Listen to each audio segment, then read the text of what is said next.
ये lecture CA final and CMA final के student के लिए रेलिवेंट है। हम जो न्यू क्वेश्चंस जो सीए इंस्टीट्यूट ने या सीएमए इंस्टीट्यूट ने मई 2021 से मई 2022 के बीच में जो क्वेश्चंस अगर ऐड किया है उसको हम लोग देख रहे हैं, जिसमें से 2 वीडियो में ऑलरेडी हम लोगों ने पोर्टफोलियो तक कंसीडर कर लिया था। अब हम आज यहाँ से स्टार्ट करते हैं, सिक्योरिटी वैल्यूएशन से आगे की क्वेश्चंस को देखते हैं। तो ये हमारा नेक्स्ट चैप्टर है सिक्योरिटी वैल्यूएशन। इसके अंदर देखिए एक क्वेश्चन आपका, इसमें तीन यूनिट है, bond, share and money market. तो इसमें से ये आपका बॉन्ड का क्वेश्चन होगा। देखते हैं क्या क्वेश्चन कहते हैं इसके अंदर, आइएगा। The following data is related to 8.5% fully convertible into equity से fully convertible debenture issued by Jack limited at ₹1000। यानी कि ये आपका 8.5% का फुल्ली कन्वर्टेबल डिवेंचर है, ठीक है, जो कि इशू किया गया है 1000 रुपीज़ में। मार्केट प्राइस ऑफ डिवेंचर दे दिया गया, कन्वर्जन रेशियो दे दिया गया, स्ट्रेट वैल्यू ऑफ डिवेंचर यानी कि ये आपका फ्लोर वैल्यू हो जाता है, okay. Market price of equity share on the date of conversion, conversion के डेट पे मार्केट प्राइस आपका इतना आ जाता है। एक्सपेक्टेड डिविडेंड पर शेयर है आपका 1 रुपीज़ का, okay. Analyse the value of debenture both from cost and payback period angle for an investor who is considering to adopt the route of conversion to acquire the shares of the company। अब यहाँ पे आपको ज्योतिषी विद्या सीख के जाना पड़ेगा। अगर ये एग्जाम में ये क्वेश्चन आता है तो मैं आपको सिंपली बता दूं कि आपको अब रिक्वायरमेंट भी याद करने पड़ेंगे। कॉपी पेस्ट इतना खतरनाक हो जाता है, अब मैं आपको क्या बोलूं। चलो, वैसे जिस तरीके से मैंने आपको क्लास में कराया था उस तरीके से अगर आप थोड़ा सा माइंड प्रोसेसिंग करोगे तो कुछ हद तक आप इसके आंसर तक पहुंच सकते हो। अदरवाइज फिर भी उसके बावजूद भी उसके एग्जैक्ट सॉल्यूशन तक आप नहीं पहुंच पाओगे। तो अगेन यही बात है कि ये क्वेश्चन एग्जाम में मैं एक्सपेक्ट नहीं करता हूं कि पूछेगा। 95% चांस है एग्जाम में इस लैंग्वेज के साथ वो नहीं पूछा जाएगा। बोलोगे क्यों?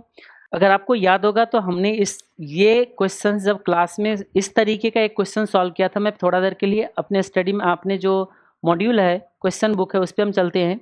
तो ये हमारा क्वेश्चन बुक है, जिसमें आप अगर चेक करोगे तो ये आप देखिएगा क्वेश्चन नंबर मार्केट प्राइस पर शेयर, हाँ जी ये रहा।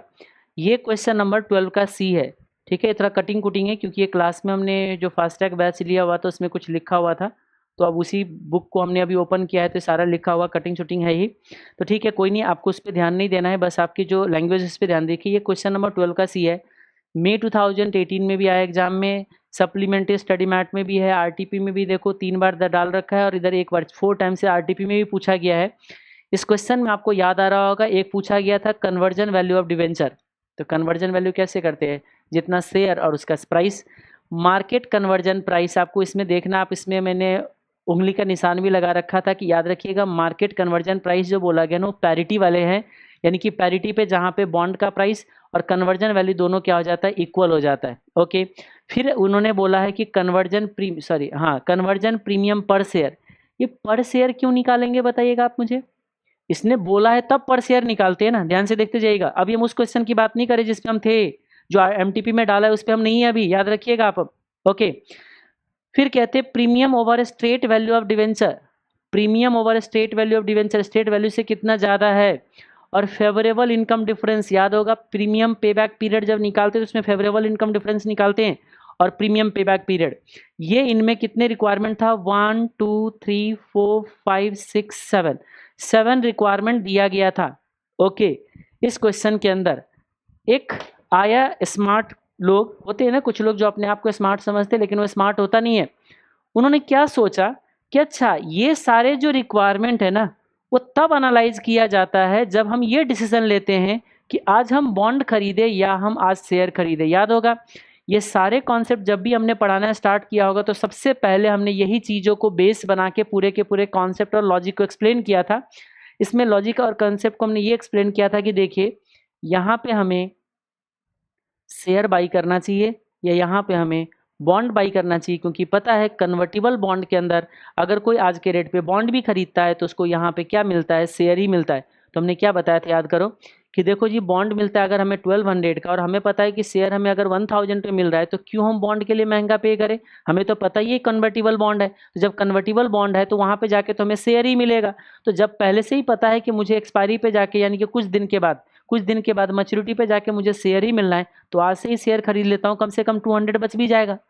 याद आ रहा है कुछ। और ये 200 हमारे लिए क्या कहलाता था, कन्वर्जन प्रीमियम।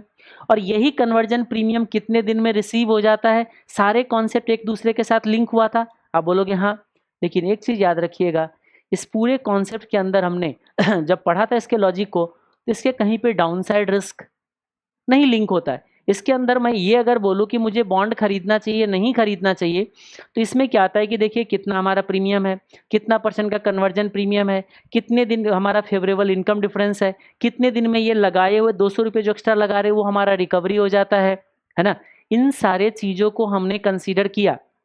लेकिन इसके अंदर डाउन साइड रिस्क कहाँ से आया, चलो डाउन साइड रिस्क तो फिर भी समझ आता, premium over conversion state value क्यों हम कैलकुलेशन करेंगे इस एनालिसिस के अंदर, बताना।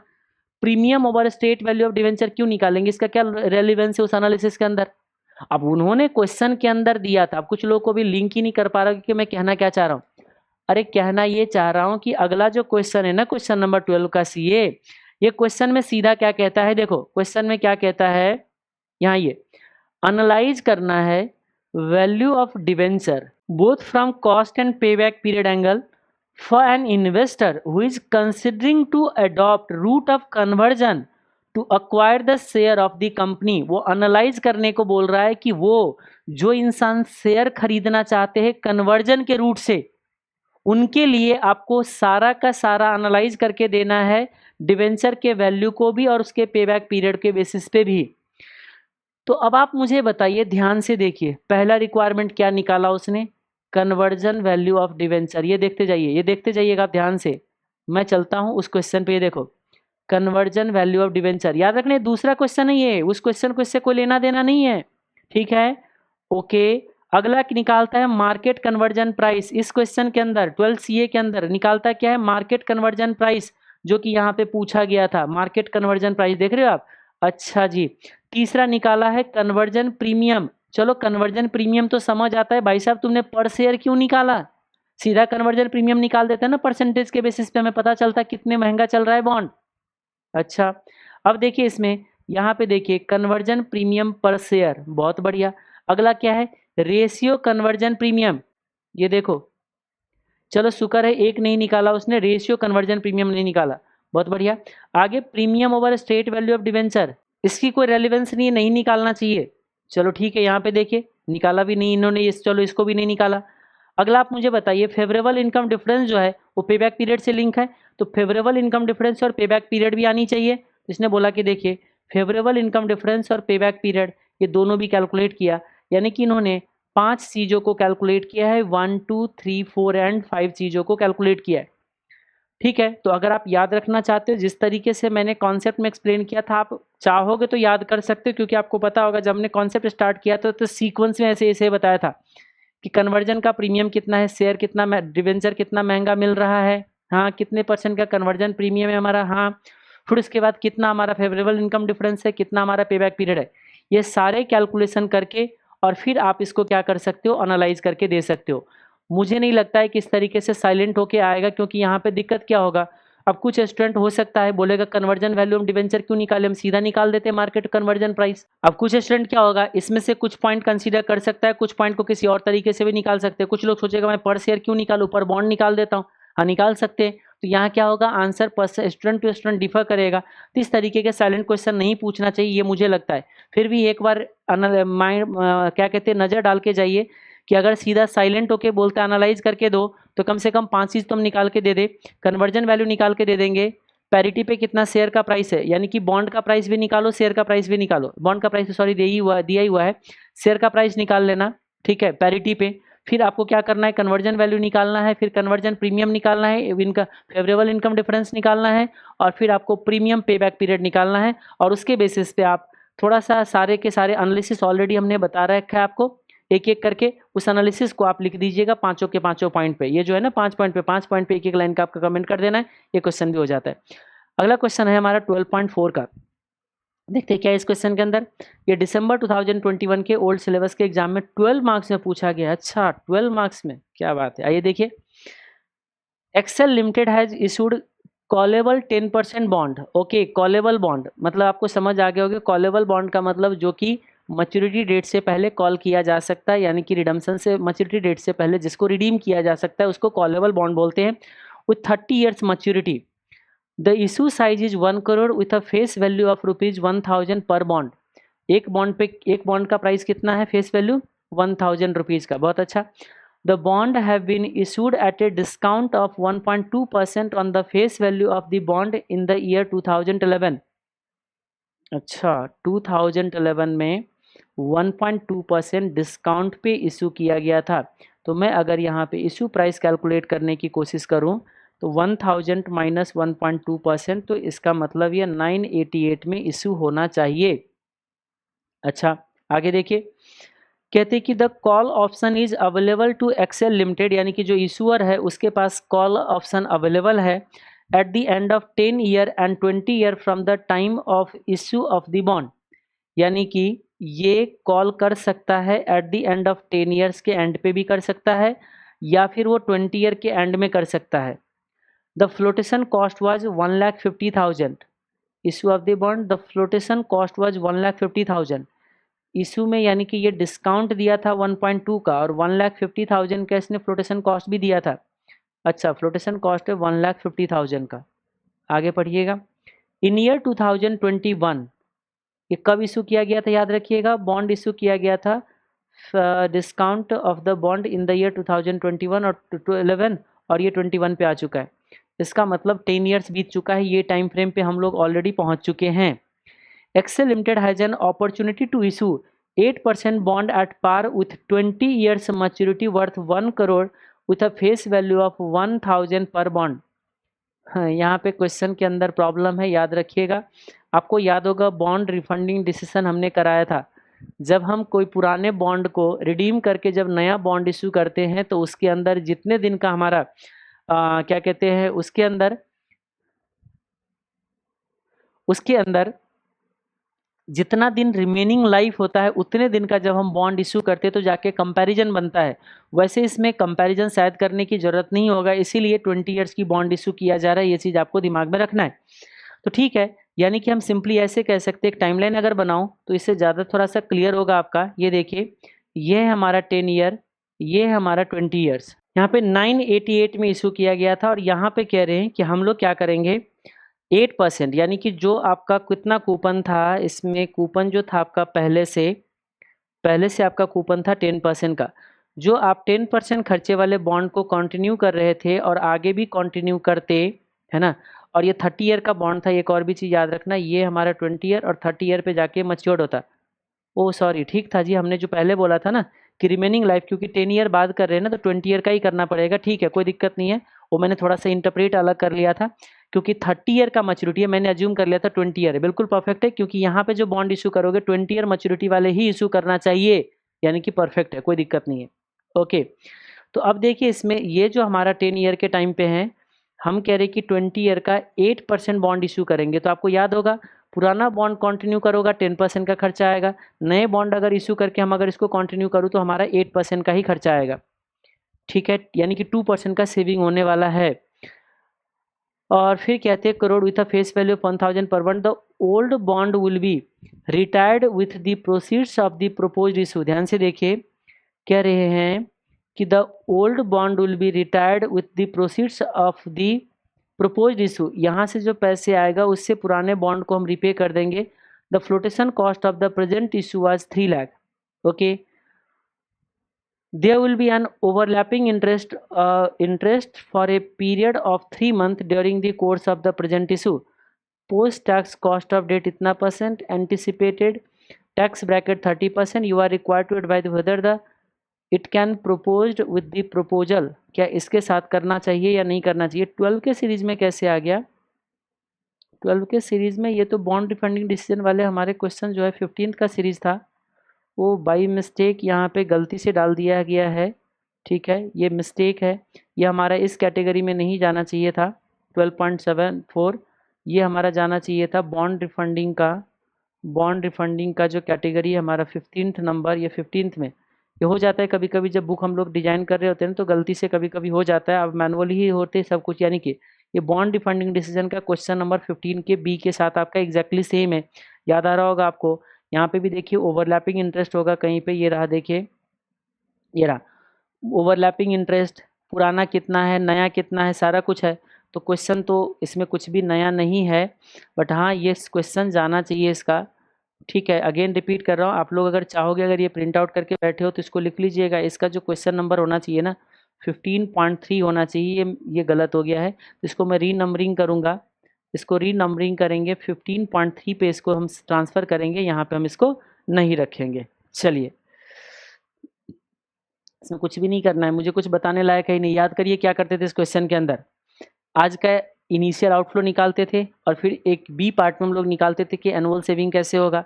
फर्स्ट पार्ट में क्या करते थे, हाँ चलो एक काम कर सकते हो इसमें एक, अच्छा इसीलिए 12 मार्क्स का दिया हुआ है क्वेश्चन क्या, हाँ क्योंकि लेंदी होता है इसलिए 12 मार्क्स का दिया गया है। तो क्या करते थे, कितना हम लोगों को रिपे करना है पहला पॉइंट, फिर कितना नेट प्रोसीड्स आएगा सेकंड पॉइंट, फिर जो आपका प्रीमियम है उस पर कितने का टैक्स सेविंग मिलेगा, फिर जो अनअमोटाइज पोर्शन है उस पर कितने का टैक्स सेविंग मिलेगा, और फिर जो overlapping interest net of tax है वो हमारा, यानी कितने सारे कैलकुलेशन इनिशियल पीरियड का बन जाएगा।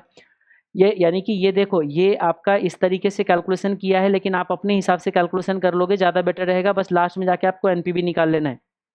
एनपीवी नहीं निकाला, कैसे नहीं निकाला भाई, एनपीवी पहले ही निकाल लिया होगा उसने, ये वर्किंग करके दे रहा होगा, देख रहे वर्किंग करके दे रहा है, एनपीवी इसने पहले ही निकाल लिया। तो वही चीज़ है, एनपीवी आप एनुअल का कैलकुलेशन करते थे एनुअल सेविंग का, तो 2% जो होगा ना 1 करोड़ का 2% हर साल सेविंग होगा। फिर उसके बाद जो एनुअली अमोटाइज कॉस्ट आता है, उस अमोटाइज कॉस्ट के बेसिस पे आपको क्या करना है, हर साल का चेंज देखना है और टैक्स सेविंग में कितना इंक्रीज हो रहा है डिक्रीज हो रहा है।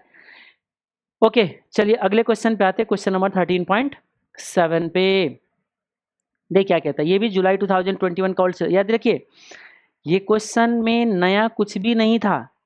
कुछ लोगों को लगेगा कि नहीं सर ये नया क्वेश्चन था, बिल्कुल नया क्वेश्चन नहीं था, 100%। मतलब थोड़ा सा लैंग्वेज बदल के दिया है और थोड़ा सा उसने क्या करा है, वैल्यू चेंज करके दिया है, नहीं तो ये 15 के बी के जैसे एग्जैक्टली मैच करता है। याद रखिएगा, ये एग्जाम में आप आराम से सॉल्व कर सकते थे, सिर्फ लैंग्वेज थोड़ा सा बदल के दिया है, इसीलिए हमने यहाँ पे अलग क्वेश्चन बना के दे दिया आपको। नेक्स्ट क्वेश्चन है क्वेश्चन नंबर 13.7, इसको देखिए। An investor has recently purchased substantial number of 7 years 6.75% rupees 1000 bond. ये फेस वैल्यू हो गया, ये आपका कूपन हो गया, ये आपका लाइफ हो गया, विथ 5% प्रीमियम। जब आपका रिडीम होगा तो 5% एक्स्ट्रा पे रिडीम होगा, यानी कि ये आपका 1050 पे रिडीम होगा। 1000 मल्टीप्लाई बाय 1.05, 1050 पे रिडीम होगा। Payable on maturity at required yield of, यानी कि इसकी जो रिक्वायर्ड यील्ड है वो आपका 9%, यानी कि इससे यील्ड मिल रहा है 9% का। However due to a financial crunch he is looking to sell these bonds and has got proposal from another investor. यानी कि इसके पास फंड की क्रंच है, तो ये कह रहा है कि हम इसको क्या कर देते हैं, बेच देते हैं। और उनके पास एक दूसरे इन्वेस्टर से प्रपोजल भी आ गया है, जो कि कहते हैं कि हम परचेज करेंगे, मैक्सिमम अमाउंट हम 897 आपको पे करेंगे। Investors follow intrinsic value method for valuation of bond, यानी कि यहाँ पे आपको इंट्रिंसिक वैल्यू निकालने की बात कर रहा है। You are required to determine the market price, तो निकाल दीजिए। पीवी ऑफ इनफ्लोज कुछ है ही नहीं। ड्यूरेशन कैसे निकालते हैं, एवरेज लाइफ आपको याद होगा, सम करते हैं हम लोग किस चीज़ का, ईयर मल्टीप्लाई बाय पीवी जो होता है divide by sum of PV, इस तरीके से कैलकुलेशन कर लेते हैं बॉन्ड का ड्यूरेशन। वॉलिटिलिटी कैसे निकालते हैं, जितना आपका बॉन्ड का ड्यूरेशन आएगा डिवाइडेड बाय 1 + YTM, ठीक है। And required yield of the new investor, new investor का रिक्वायर्ड यील्ड, तो उस केस में हम लोग क्या करेंगे देखिएगा, न्यू इन्वेस्टर जो है ना ये इतना अपना मार्केट प्राइस रख के और फिर उसको इंटरपोलेशन यूज कर सकते हो, या चाहोगे तो आप एवरेज YTM के फॉर्मूला पे भी पुट कर सकते हो, लेकिन मेरा अपना मानना है कि हमेशा एक्यूरेट YTM कैलकुलेट करके दे, यानी कि इंटरपोलेशन करके दिया जाए तो ज़्यादा अच्छा रहेगा। तो सिंपल मार्केट प्राइस कैसे निकालना है, पीवी निकाल देना है, हो गया। ड्यूरेशन कैसे निकालना है, वही सेम काम जो करते हैं हम लोग, ठीक है। अब ये तो रेशियो क्या कहते हैं, ये तो प्रोपोर्शन ऑफ बॉन्ड वैल्यू लेके जाते हैं, वेट नहीं यूज करते, हम आपको सीधा कहते हैं ईयर। ये थोड़ा सा ये टेबल खिसक गया है, ईयर मल्टीप्लाई बाय पीवी ले लीजिए और डिवाइडेड बाय इसका जो पूरा का सम है ना, सम को ले लीजिएगा सीधा, तो हो जाता है, ठीक है।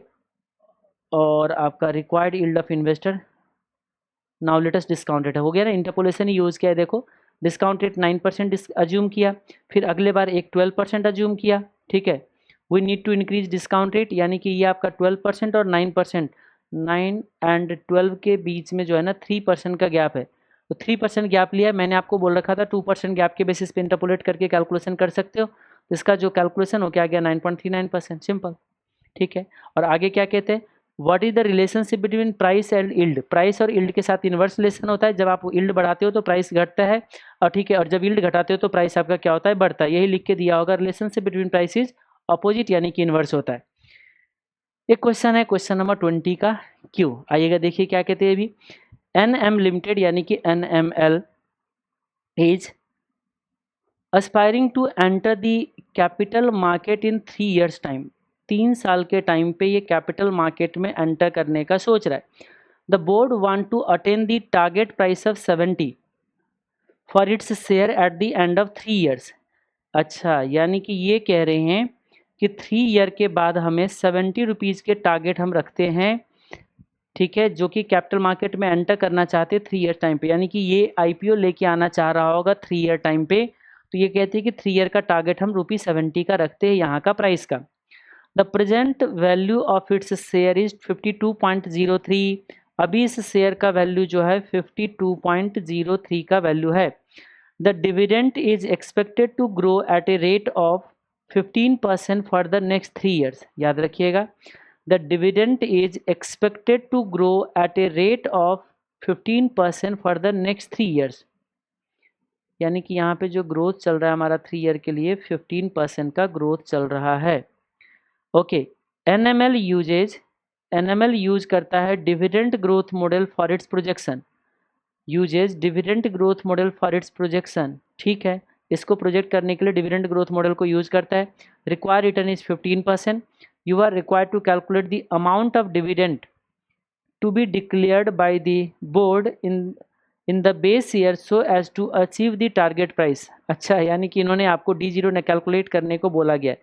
हाँ जी, इस तरीके से क्वेश्चन आपने तो बहुत सारे किया था, लेकिन इस तरीके का एडजस्टमेंट पहला बार अभी के जुलाई 2021 के क्वेश्चन में इंस्टीट्यूट ने करके दिया है। क्या बताइए, कुछ नहीं, D0 को हम एक्स अज्यूम कर लेंगे, और यहाँ कितना हो जाएगा 15% का ग्रोथ है, तो ये हो जाएगा x मल्टीप्लाई बाय 15%, यानी कि बढ़ाना है तो 1.15x यहाँ हो जाएगा।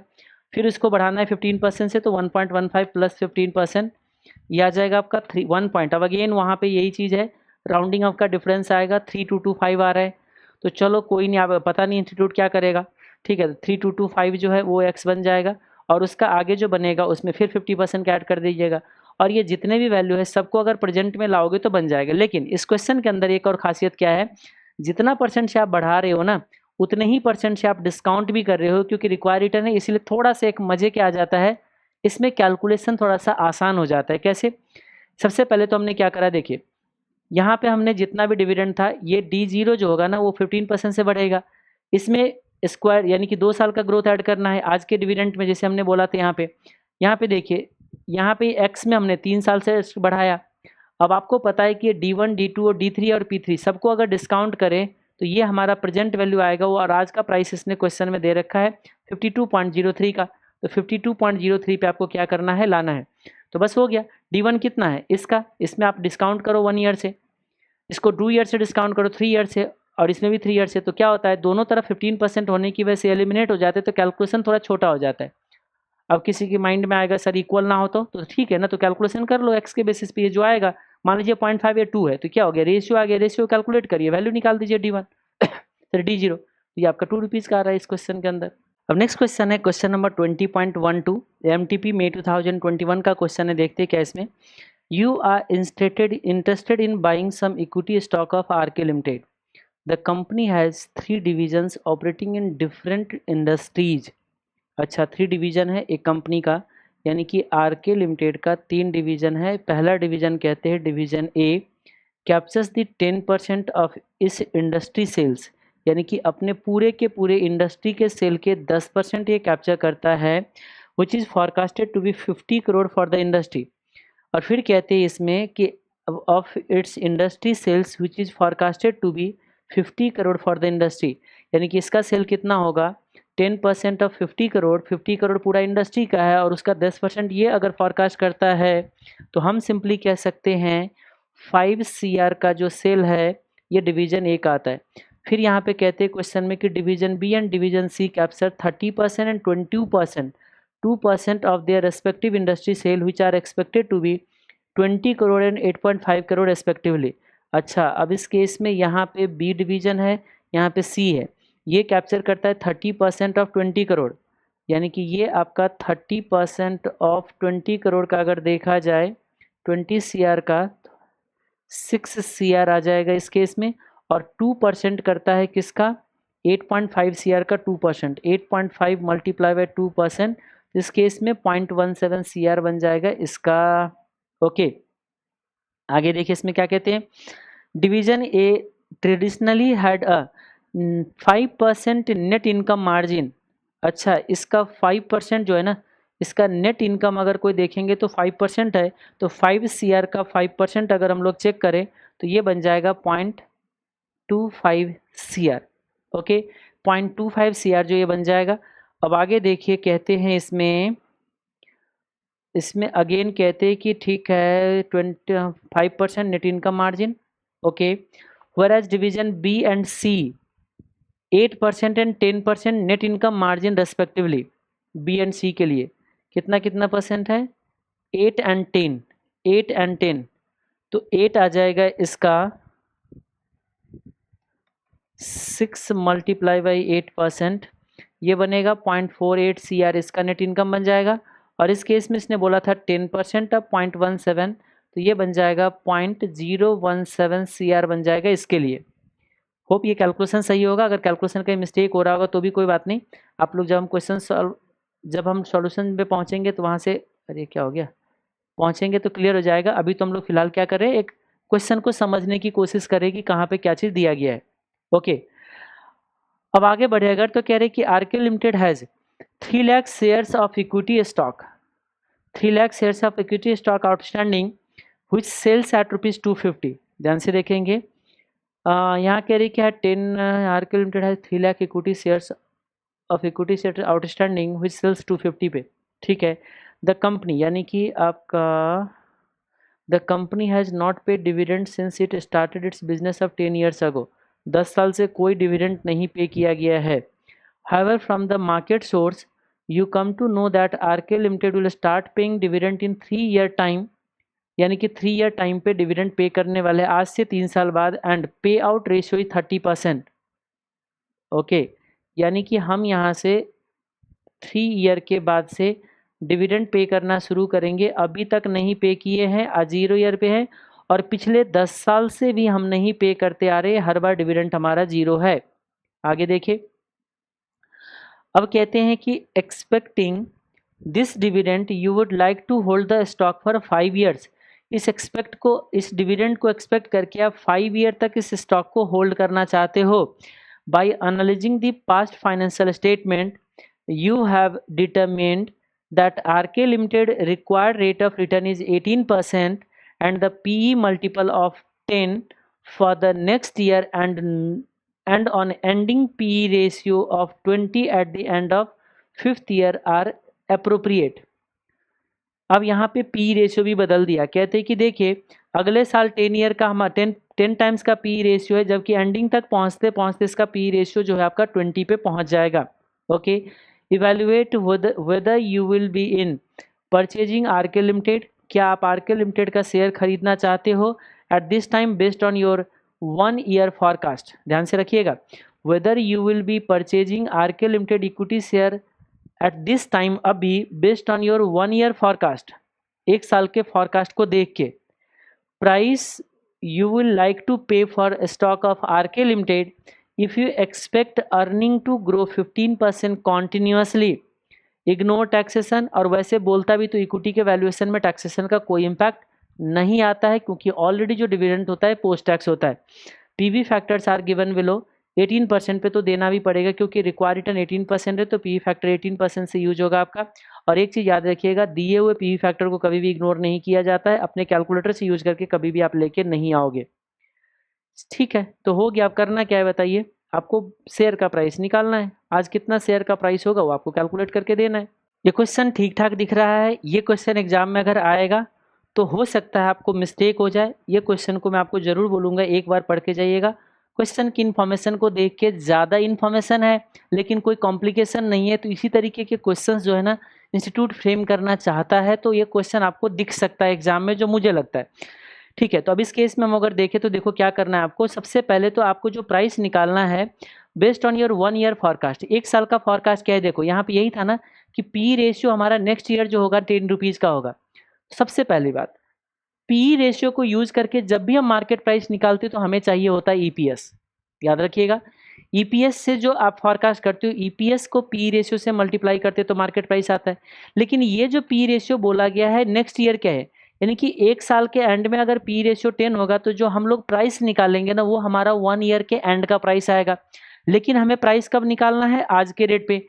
आज हम परचेज करने की सोच रहे हैं ना आरके लिमिटेड का शेयर, तो आज हमें परचेज करने के लिए कितना पे करना चाहिए हमें, है ना। तो ये कह रहे weather you will be purchasing, क्योंकि परचेज करने के लिए यहाँ बोला गया है ना 3 लाख शेयर जो आरके लिमिटेड हैज इतना शेयर्स है विच सेल्स एट 250, तो मार्केट में भी 250 का प्राइस है। तो हमें क्या करना है, यहाँ पे एक और प्राइस निकालना है और देन जाके कंपैरिजन करना है। तो सबसे पहला काम क्या करना है, देखो ये जो 3 डिवीजन है ना, यहाँ से आपको नेट इनकम आ रखा है, ये है आपका 0.25 करोड़। तो देख लीजिए कितना बनता है, 0.25 करोड़ मल्टीप्लाई है, अगर 1 करोड़ अगर मल्टीप्लाई करें तो ये बन जाएगा आपका 25 लाख का। तो ये 25 लाख का इनकम, ठीक है। ये आपका आ जाएगा 48 लाख का इनकम, ये देखो कहीं पे होगा कैलकुलेट किया हुआ, 25 लाख 48 लाख, और ये बनेगा आपका 17,000 का, सॉरी 1,70,000 का है ना, 0.01 है तो 1,70,000 का ये सब आ गया। और नंबर ऑफ शेयर्स का था 3 लाख, तो क्या ईपीएस आ गए। ईपीएस को अगर आप इस 10 से मल्टीप्लाई करोगे तो 1 ईयर के एंड में इसका मार्केट का प्राइस आ जाएगा। अच्छा हाँ, इसको मल्टीप्लाई करना चाहिए, 10 से मल्टीप्लाई करेंगे 10 से, ये देखो एंड का प्राइस आ गया। ये एक साल एंड का प्राइस है तो प्रेजेंट में लाना है, तो एक साल का पीवी फैक्टर यूज कर दीजिए, 0.847 आपको दे रखा है, ये देखो पीवी में आ गए। और ये आपका क्या है 250 से कम है या ज़्यादा है वो चेक कर लीजिए। देखिए आपका ये चल रहा है 210, तो यही कह रहे हैं कि I would not like to purchase the share at the expected market price of share is less than its current price of 250। समझ में आ गया आपको बात, ओके। तो ये आपको प्राइस निकाल के और फिर उसके बेसिस पे क्या करना है, आपको डिसीजन दे देना है। सेकेंड पार्ट देखिए, कहते हैं price you will like to pay for the stock of RK limited if you expect earning to growth 15% continuously. यानी कि ये जो आपका अर्निंग है, ये जो अर्निंग नेट इनकम जो आ रही है, ये आपका कितने से ग्रो करने वाला है, 15% कॉन्टिन्यूसली ग्रो करेगा। ग्रोथ की जब भी बात आती है ना तो यहाँ दिक्कत आ जाता है कि जो हमारे पास अवेलेबल है वो क्या है, क्योंकि आपको पता है 3 ईयर तक तो कोई डिविडेंड पे ही नहीं कर रहा है। हम आज यहाँ से बैठ रहे हैं, पहले साल भी नहीं देंगे, दूसरे साल भी नहीं देंगे, थर्ड ईयर से डिविडेंड पेमेंट करना शुरू होगा, और वो भी कितना परसेंट, 30% का। तो सबसे पहले ये जो आपका इनकम के बेसिस पे जो आपका ईपीएस आया था, आपने जो निकाला अभी ईपीएस, ये ईपीएस 0 पीरियड का है या फर्स्ट ईयर के एंड का है, क्योंकि आपको पता है इसको 15% से ग्रो करना है। जब इसको हम 15% से ग्रो करेंगे तो क्या हम अज्यूम करें कि ये कब का है, यहाँ पे हमेशा झमेला आता है, याद रखिएगा। वैसे देखा जाए तो ये सबसे पहले इसने जो भी कुछ बता रखा है, वैसे तो ये हमारा बिजनेस बहुत दिनों से चलते आ रहे हैं, ठीक है। और यहाँ पे लिखा भी है it industry sales which is forecasted to be 50 crore for the industry. अब आप एक चीज बताइए, जब भी कोई फॉरकास्ट करता है वो आज के लिए फॉरकास्ट करता है या फ्यूचर के लिए फॉरकास्ट करता है, सोच के देखिएगा।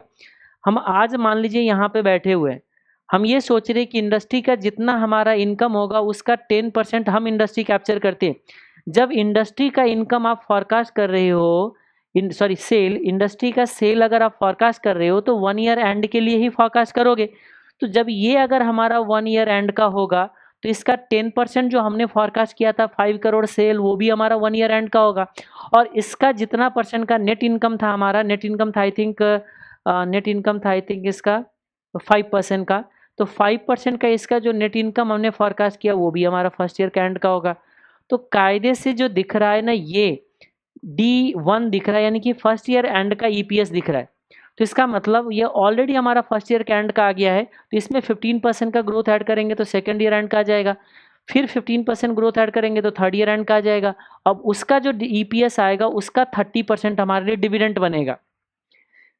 बट यहाँ पे इंस्टीट्यूट की अगर आप सॉल्यूशन देखोगे तो ये देखिए इंस्टीट्यूट ने ये जो 24.90 था ना, इसको अज्यूम कर लिया जीरो पीरियड का, ये जीरो पीरियड का अज्यूम किया 24.90 और इस पे इसने 15% का ग्रोथ ऐड किया 24.9 प्लस 15%, तो ये जा रहा है हमारा 28.635 है, 635। ओके, तो यहाँ पे देखिए इंस्टीट्यूट ने क्या किया है, फर्स्ट ईयर के एंड का 28.64 लिया है, 28.64। इसका मतलब इन्होंने अज्यूम कर लिया जीरो पीरियड का, जो कि मुझे अप्रोप्रिएट नहीं लगता है। क्योंकि अप्रोप्रिएट इसलिए नहीं लग रहा है क्योंकि आपने इंडस्ट्री का सेल्फ फॉरकास्ट किया था, तो जब फॉरकास्ट हम करेंगे तो फर्स्ट ईयर एंड का ही होगा। तो ऑब्वियस सी बात है, फर्स्ट ईयर एंड का ही अगर इनकम है तो हमारा ईपीएस भी फर्स्ट ईयर एंड का होना चाहिए।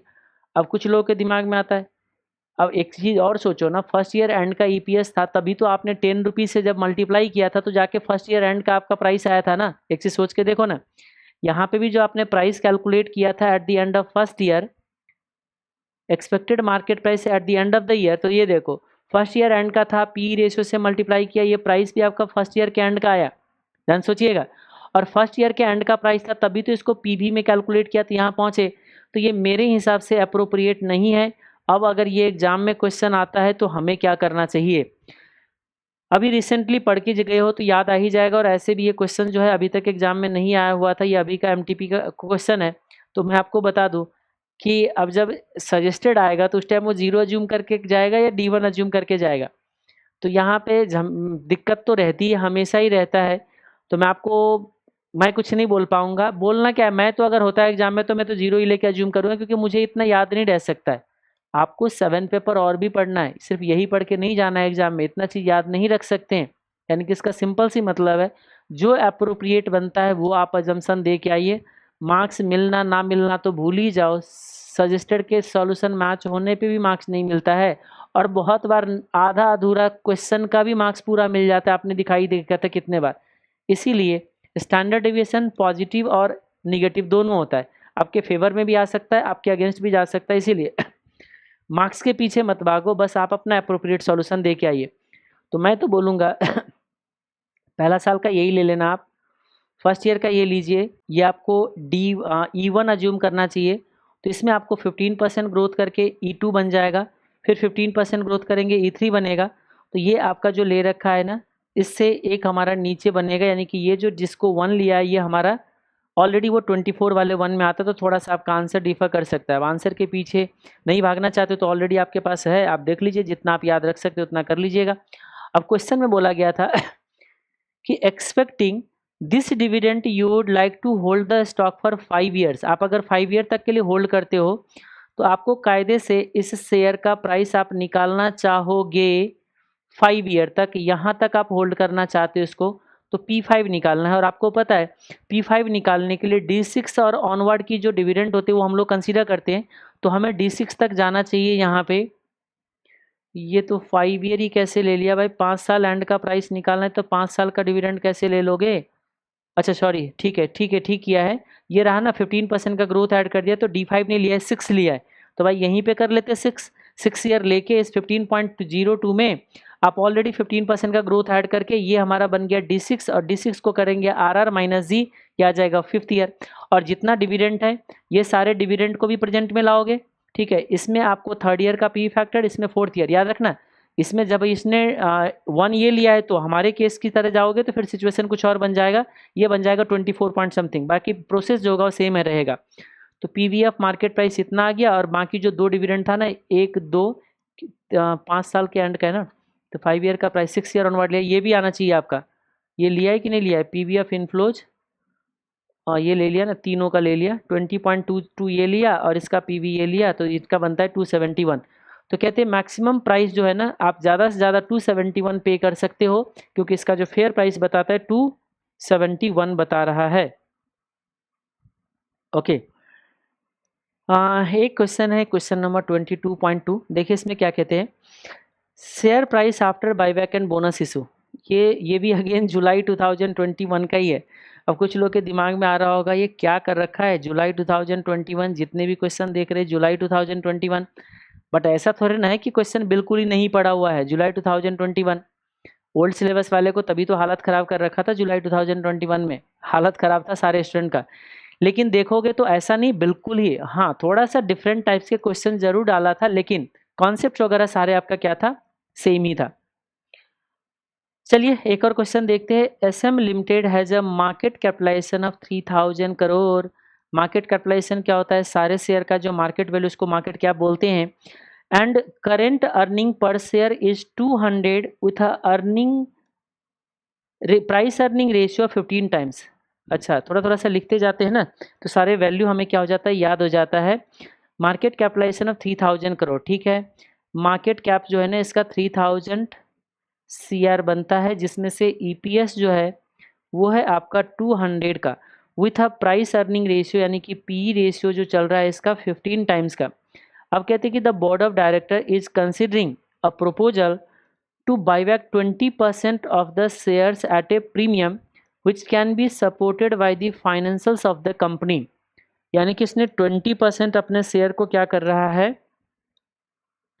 बाई बैक करेगा। तो एक चीज़ बताना, मार्केट में प्राइस कितना है, इनके पास जो मार्केट कैप है 3000 करोड़ का है। तो अगर हमें नंबर ऑफ शेयर मिल जाए, तो नंबर ऑफ शेयर मिल जाएगा तो उसी का तो क्या कहते हैं 20% बाई बैक करेगा ना, और नंबर ऑफ शेयर के लिए प्राइस से भी काम चल जाएगा। EPS दे रखा है, पी रेशियो पता है, ध्यान से देखिए, EPS मालूम है और पी रेशियो है, तो इसका मार्केट में प्राइस भी आ गया। तो आप मुझे बताइए मार्केट का प्राइस कितना हो जाएगा इसका, 200 का EPS है और 15 टाइम्स का पी रेशियो है, तो 3000 का इसका मार्केट में भी प्राइस है ना, और 3000 करोड़ मार्केट कैप है।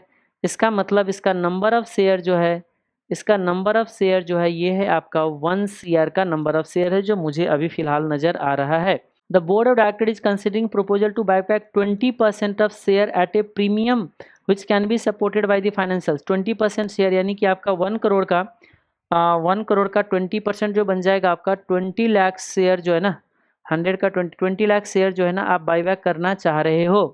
ओके, अब आगे कहते हैं कि the board aspects post by back market price of 3057। जो मार्केट में प्राइस अभी कितने का है बताइएगा, 3000 का है। वो कह रहे बाईबैक के बाद का जो, बाईबैक के बाद का जो मार्केट प्राइस है वो हो जाएगा 3057 का। Post buyback PER will remain same.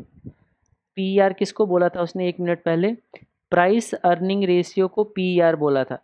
तो कहते post buyback PER will remain same, यानी कि बायबैक के बाद भी हमारा, ये तो सिमिलर क्वेश्चन है, ये क्वेश्चन ऐसे हमने सॉल्व किया था पहले कभी, जिसमें प्रोमोटर होल्डिंग के साथ जो है ना, प्रोमोटर होल्डिंग के बाद बोनस के बाद कैलकुलेट किया था। चलो यहाँ बाईबैक वहाँ बोनस हुआ करते थे, ठीक है।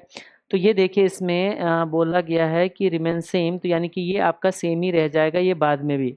The company proposes to fund the buyback by availing 8% bank loan. 8% bank loan ला के आप उसको बाईबैक करोगे। भाई बाईबैक लोन लेके लेने वाले तो हम पहला देख रहे हैं, ज़्यादातर केस में बाईबैक जो भी करता है उनके पास जो सरप्लस फंड होता है उसको बाईबैक करते हैं। ठीक है, कर रहा होगा, हमें क्या करना है। Hello, since avail resources are committed for expansion plans, applicable income tax rate is 30%, you are required to calculate the interest amount which can be paid for availing the bank loan। Bank loan के लिए कितना आपको interest amount देने पड़ेंगे। तो सबसे पहले तो ये सोच लो ना आप कि आपको कितना अमाउंट बाईबैक के लिए चाहिए, जितना बाईबैक के लिए चाहिए उतना लोन लेंगे, और जितना लोन लेंगे उसका 8% आ जाएगा। तो अब क्वेश्चन में बोला गया था कि आपको proposal to buy back 20% of the share at a premium which can be supported by the financials of the company। कितना प्रीमियम पे करेंगे वो नहीं बोला गया है, और वो कहते हैं कि बाईबैक के बाद मार्केट में प्राइस आपका 3057 होना चाहिए। तो आपको बस यही काम करना है कि उसके पी रेशियो पोस्ट क्या कहते हैं, बाईबैक कितना, पी रेशियो इतना, और पी रेशियो के बेसिस पे बाईबैक के बाद का मार्केट प्राइस इतना है। इसका मतलब मार्केट बाईबैक के बाद EPS कितना होगा, देखो 3057 डिवाइडेड बाई 15 यानी कि 203.8 हो जाएगा। ध्यान से रखिएगा, जो EPS अभी आपका ये है यानी कि इसका EPS आपका 203.8 हो जाएगा, और पी रेशियो 15 रहेगा आफ्टर बाईबैक। होप ये आपका इतना कैलकुलेशन आपको समझ आ गया होगा। 203.8 का जो होगा ना वो EPS हो जाएगा, और पी रेशियो जो है 15 ही रहेगा, तभी जाके इसका post buyback market price match होगा। एक बार चेक कर लीजिए, 203.8 मल्टीप्लाई बाई 15, ये आपका वही आ रहा होगा 3057। ठीक है, अब आप मुझे बताइए इतना ईपीएस के लिए, इतना ईपीएस के लिए यानी कि इतना ईपीएस के लिए कितना नंबर ऑफ शेयर रहेगा, उस तरीके से आप कैलकुलेशन कर सकते हो। यानी कि ईपीएस आपको इतना रखना है, तो क्या पूछा गया, इंटरेस्ट, तो उसके बेसिस पे आपका कैलकुलेशन आ जाएगा कि कितना शेयर हमें बायबैक करना चाहिए, और जितना शेयर बायबैक करेंगे उतना ही पे इंटरेस्ट। हो गया, कुछ भी नहीं करना। ये देखो नंबर ऑफ शेयर 1 करोड़ आ गए, पी रेशियो 15 था, ईपीएस देखो आपने निकाल दिया, पोस्ट बायबैक के ईपीएस इतना आ गया, आगे ना पोस्ट बायबैक। और हाँ एक और भी चीज़ है, यहाँ से आ गया ना, कैलकुलेशन कर लो ना, बायबैक कर लिए 20 लाख, तो आपके पास कितना शेयर है, 80 लाख शेयर है, 80 लाख शेयर का इतना ईपीएस है, तो आपका कितना कमाई होगा वहाँ से कैलकुलेट होके आ जाएगा। अर्निंग आफ्टर टैक्स आपका इतना आ जाता है, कितना 16,304 लाख का क्या हो जाएगा, आपका अर्निंग आफ्टर टैक्स आ जाता है। आपको प्री बायबैक अर्निंग भी आपको पता है कैसे, इसको नंबर ऑफ शेयर से मल्टीप्लाई कर दो, और पोस्ट मर्जर में हमारे पास कितना नंबर ऑफ शेयर था, 80 लाख, तो 80 लाख के बेसिस पे आपका इसका अर्निंग आफ्टर टैक्स आ जाएगा और इसका भी अर्निंग आफ्टर टैक्स आ जाएगा। और अब आप क्या करिए, उसको प्री टैक्स कर दीजिए, और आपको पता है जितना प्री टैक्स अर्निंग में डिफरेंस होगा, ध्यान से देखिएगा, प्री टैक्स अर्निंग में जो डिफरेंस होगा ना, प्री टैक्स अर्निंग में डिफरेंस, ये देखो अर्निंग बिफोर टैक्स आ गया बायबैक से पहले, और बायबैक जब हो जाएगा तो बायबैक हो जाने के बाद उसमें लोन आ चुका है, क्योंकि आपने जो शेयर बायबैक किया है लोन लेके। इसका मतलब जो बिफोर बायबैक का जो ईवीटी होगा और जो आफ्टर बायबैक का जो ईबीटी होगा, इन दोनों के बीच में डिफरेंस जो होगा ना, वो इंटरेस्ट का होगा। ध्यान सुनिएगा, ये भी टैक्स से पहले है, ये भी टैक्स से पहले है, ठीक है। तो अब हम सिंपली ये कह सकते हैं कि आपका जो ईबीटी है, ईबीटी में डिफरेंस क्यों आएगा, क्योंकि आपको पता है जब बायबैक हो चुका है तो आपका लोन ले लिया, लोन लेने से इंटरेस्ट कॉस्ट आया, जो कि आपको इंटरेस्ट माइनस करने के बाद टैक्स पेमेंट के होता है। तो इस ईपीएस से आप पहले क्या करोगे, जैसे मान लीजिए मैं इसी का कैलकुलेशन करके दिखाऊं, ये है 200 का ईपीएस और नंबर ऑफ शेयर था 1 करोड़ का, तो 200 करोड़ बनता है, 200 करोड़ का आपका ईएटी बन गया, अर्निंग आफ्टर टैक्स, जो कि आपका 70% होगा। कैसे, 30% देने के बाद नेट में हमारे पास 70% बचा है ना, तो डिवाइडेड बाय 70%, ये आ रहा होगा ईबीटी जो होगा ना इसका, इसका ईबीटी आ रहा है 285.7142 CR। कहीं पे क्वेश्चन में राउंडिंग ऑफ की दिक्कत नहीं है ना, नहीं है, फिर भी आप चाहो तो लैक्स में भी वैल्यू ले सकते हो, वैसे इंस्टीट्यूट ने तो हर जगह करोड़ में ही वैल्यू ले रखा है। अच्छा यहाँ आके लैक्स में कर दिया है, ठीक है आप लैक्स में ले सकते हो, कोई दिक्कत नहीं है, इधर भी लैक्स में ही ले रखा है। तो आप देखिए इसका लैक्स लोगे तो फिर यहाँ पे जाकर आपका डेसिमल बन जाएगा, तो 28,517, 28,517, ये देख रहे हो, ये आपका क्या बन गया टैक्स से पहले का अर्निंग, और टैक्स के, ये भी है टैक्स से पहले का ही अर्निंग, लेकिन बायबैक के बाद, ये था बायबैक से पहले, तो बिफोर बायबैक और आफ्टर बायबैक ये जो दो चीज़ बनता है, इन दोनों का डिफरेंस जो होगा ना, ये इंटरेस्ट बनेगा। अब आप चेक कर लो 8% के बेसिस पे कितने लोन का अमाउंट बनता है, तो इस तरीके से आपका क्या हो जाएगा, इंटरेस्ट का, अच्छा इंटरेस्ट अमाउंट तो आगे यही डिफरेंस है, जो रहा ना आपका इंटरेस्ट अमाउंट रहा 52,800 का, लोन अमाउंट कितना होगा, तो ये जो है ना, ये आपका इंटरेस्ट है, तो x का 8% आपका इतना बनता है, तो आप देख लीजिए 0.08 से डिवाइड कर दो, तो इससे आपका क्या आ जाएगा, लोन अमाउंट भी आ जाएगा। चलो दूसरा केस भी बन गया। अब आगे क्या कहते हैं, द प्रीमियम पर share and percentage premium paid over the current market price, buyback के लिए आपने कितना प्रीमियम पे किया है, तो अब आपको क्या करना होगा कि कितने बायबैक प्राइस है हमारा, तो आप मुझे बताइए इतना लोन लिया है आपने, कितना 66,000, 66,000 का लोन लेके आपने 20 लाख का शेयर बाईबैक किया है, 66,000 लाख 66,000, हाँ 66,000 डिवाइडेड बाई कितना शेयर बाईबैक किया है 20, डिवाइडेड बाई 20, मतलब 3300 पे आपने बाईबैक किया होगा, 3300 पे, और मार्केट में प्राइस था 3000 का, इसका मतलब आपने जो 10% प्रीमियम पे बाईबैक किया है, 3000 के शेयर को आपने बाईबैक किया है 3300 पे। ये भी क्वेश्चन आपका ठीक ठाक जो है वो जुलाई 2021 में पूछा गया था। वैसे कॉस्ट ऑफ जीडीआर वाले जो क्वेश्चन है ये सब कुछ सेम है, कुछ भी नया नहीं था, एक बस लाइन इसमें जो 2 पॉइंट है ना, ये बस नया इंसर्ट किया था।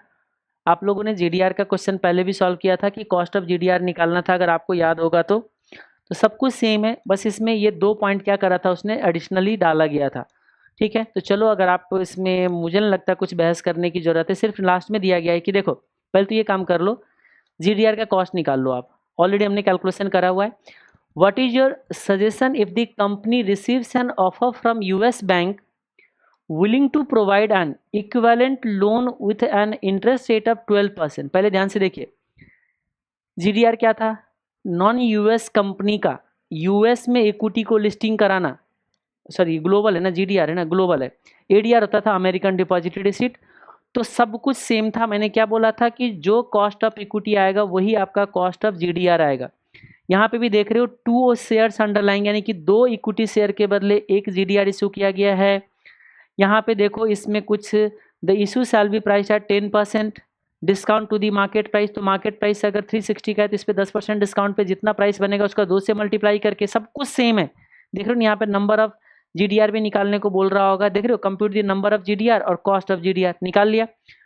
अब आप मुझे बताइए, जैसे हमने पहला पॉइंट में GDR जो निकाला है, GDR का कॉस्ट आ गया हमारा 18.3%, याद रखिए कितना आ गया 18.3। अब क्या बोल रहा है, What is your suggestion if the company receives an offer from US bank willing to provide an equivalent loan with interest rate of 12%? ध्यान से सुनिएगा, आपका GDR का कॉस्ट कितना आया, आप यानी कि GDR इश्यू करके जो फंड रेज कर रहे हो ना, उस पर आपका खर्चा आता है 18.3% का, और आपको US का बैंक आपको 12% पे लोन देने को तैयार है, तो आपको तो एक्सेप्ट करना चाहिए। क्यों GDR इश्यू करोगे 18% के खर्चे पे? बहुत भाग के जाओ और US कंपनी का जो ऑफर है ना उसको एक्सेप्ट करो। हाँ क्या बोल रहा है, एक्सेप्ट दी ऑफर। क्यों एक्सेप्ट करेंगे? क्योंकि लोन सस्ते रेट पे दे रहा है। बस इतना ही लाइन इसमें नया था। How much company can save by choosing an option recommended by you. ये ऑप्शन अगर ये ऑप्ट करता तो कितना बचाता बताइएगा। 18.3 पे इसका खर्चा आता अगर ये बैंक का लोन ऑफर एक्सेप्ट नहीं करता, और बैंक ने लोन दिया 12% का, तो 6.3% का सेविंग नहीं हो गए। यही 2 पॉइंट जो था ना उस क्वेश्चन के अंदर नया था, बाकी कुछ भी नहीं था। एक और क्वेश्चन है, क्वेश्चन नंबर 25.7। आइए देखिए क्या करें। The following information pertains to Golden limited profit after before tax, tax rate, equity capitalisation rate, return on investment, retention ratio, सब कुछ दे दिया गया। अब आगे क्या कहते हैं, the market price of the shares of the company in the bull market was somewhere around 21 पर शेयर। यानी कि ये कह रहे इसके मार्केट में जो प्राइस है वो 2100 पर शेयर के है। Advise whether share of Golden limited should be purchase और नॉट। आपको पूछा गया ये जो मार्केट में चल रहा है इसको खरीदना चाहिए नहीं खरीदना चाहिए। Further also suggest the form of market prevalent as per efficient market hypothesis theory, use Gordon model. आपको गॉर्डन मॉडल क्या कहता है? वैसे तो D1 divided by KE minus g ही कहता है, लेकिन इसने फॉर्मूला को थोड़ा अलग तरीके से बता दिया कि देखो जी EPS 1 लेना, 1 माइनस बी लेना, बी होता है रिटेंशन रेशियो, 1 माइनस बी होता है पे आउट रेशियो, तो EPS का पे आउट रेशियो D1 आ गए। फिर ये कहता है KE ले लो minus b multiply by r, तो b multiply by r growth ही है। इसको यूज करके आपको क्या करना है, कैलकुलेट करना है। और ये एफिशिएंट मार्केट हाइपोथेसिस आपको याद आ रहा होगा। एफिशिएंट मार्केट वो मार्केट में जिसमें कोई भी सुपर नॉर्मल प्रॉफिट नहीं कमा सकते। इसका मतलब क्या हुआ, जो मार्केट में प्रिवेल करता है, मार्केट फेयर प्राइस पे प्रिवेल करता है, उसको मार्केट एफिशिएंट मार्केट बोलते हैं। यानी कि मार्केट में जो एक्चुअल प्राइस है वो अगर आपका सोचा हुआ प्राइस ही हो तो उसको बोला जाता है मार्केट एफिशिएंट है। तो ये देखिए इसमें यही कुछ बोल रहे हैं कि also suggest the form of market prevalent as per the efficient market hypothesis theory. Efficient market की कौन सी फॉर्म में है, कौन सी फॉर्म याद है आपको? एफिशिएंट मार्केट का 3 फॉर्म। अगर सिक्योरिटी एनालिसिस के आप अगर जाके चेक करोगे आप, तो वहाँ पे हमने बता रखा था कि देखिए level of market efficiency, weak form efficiency, semi strong form, strong form. Technical analysis को यूज करके मार्केट में सुपर नॉर्मल प्रॉफिट नहीं कमा सकते, weak form of efficiency.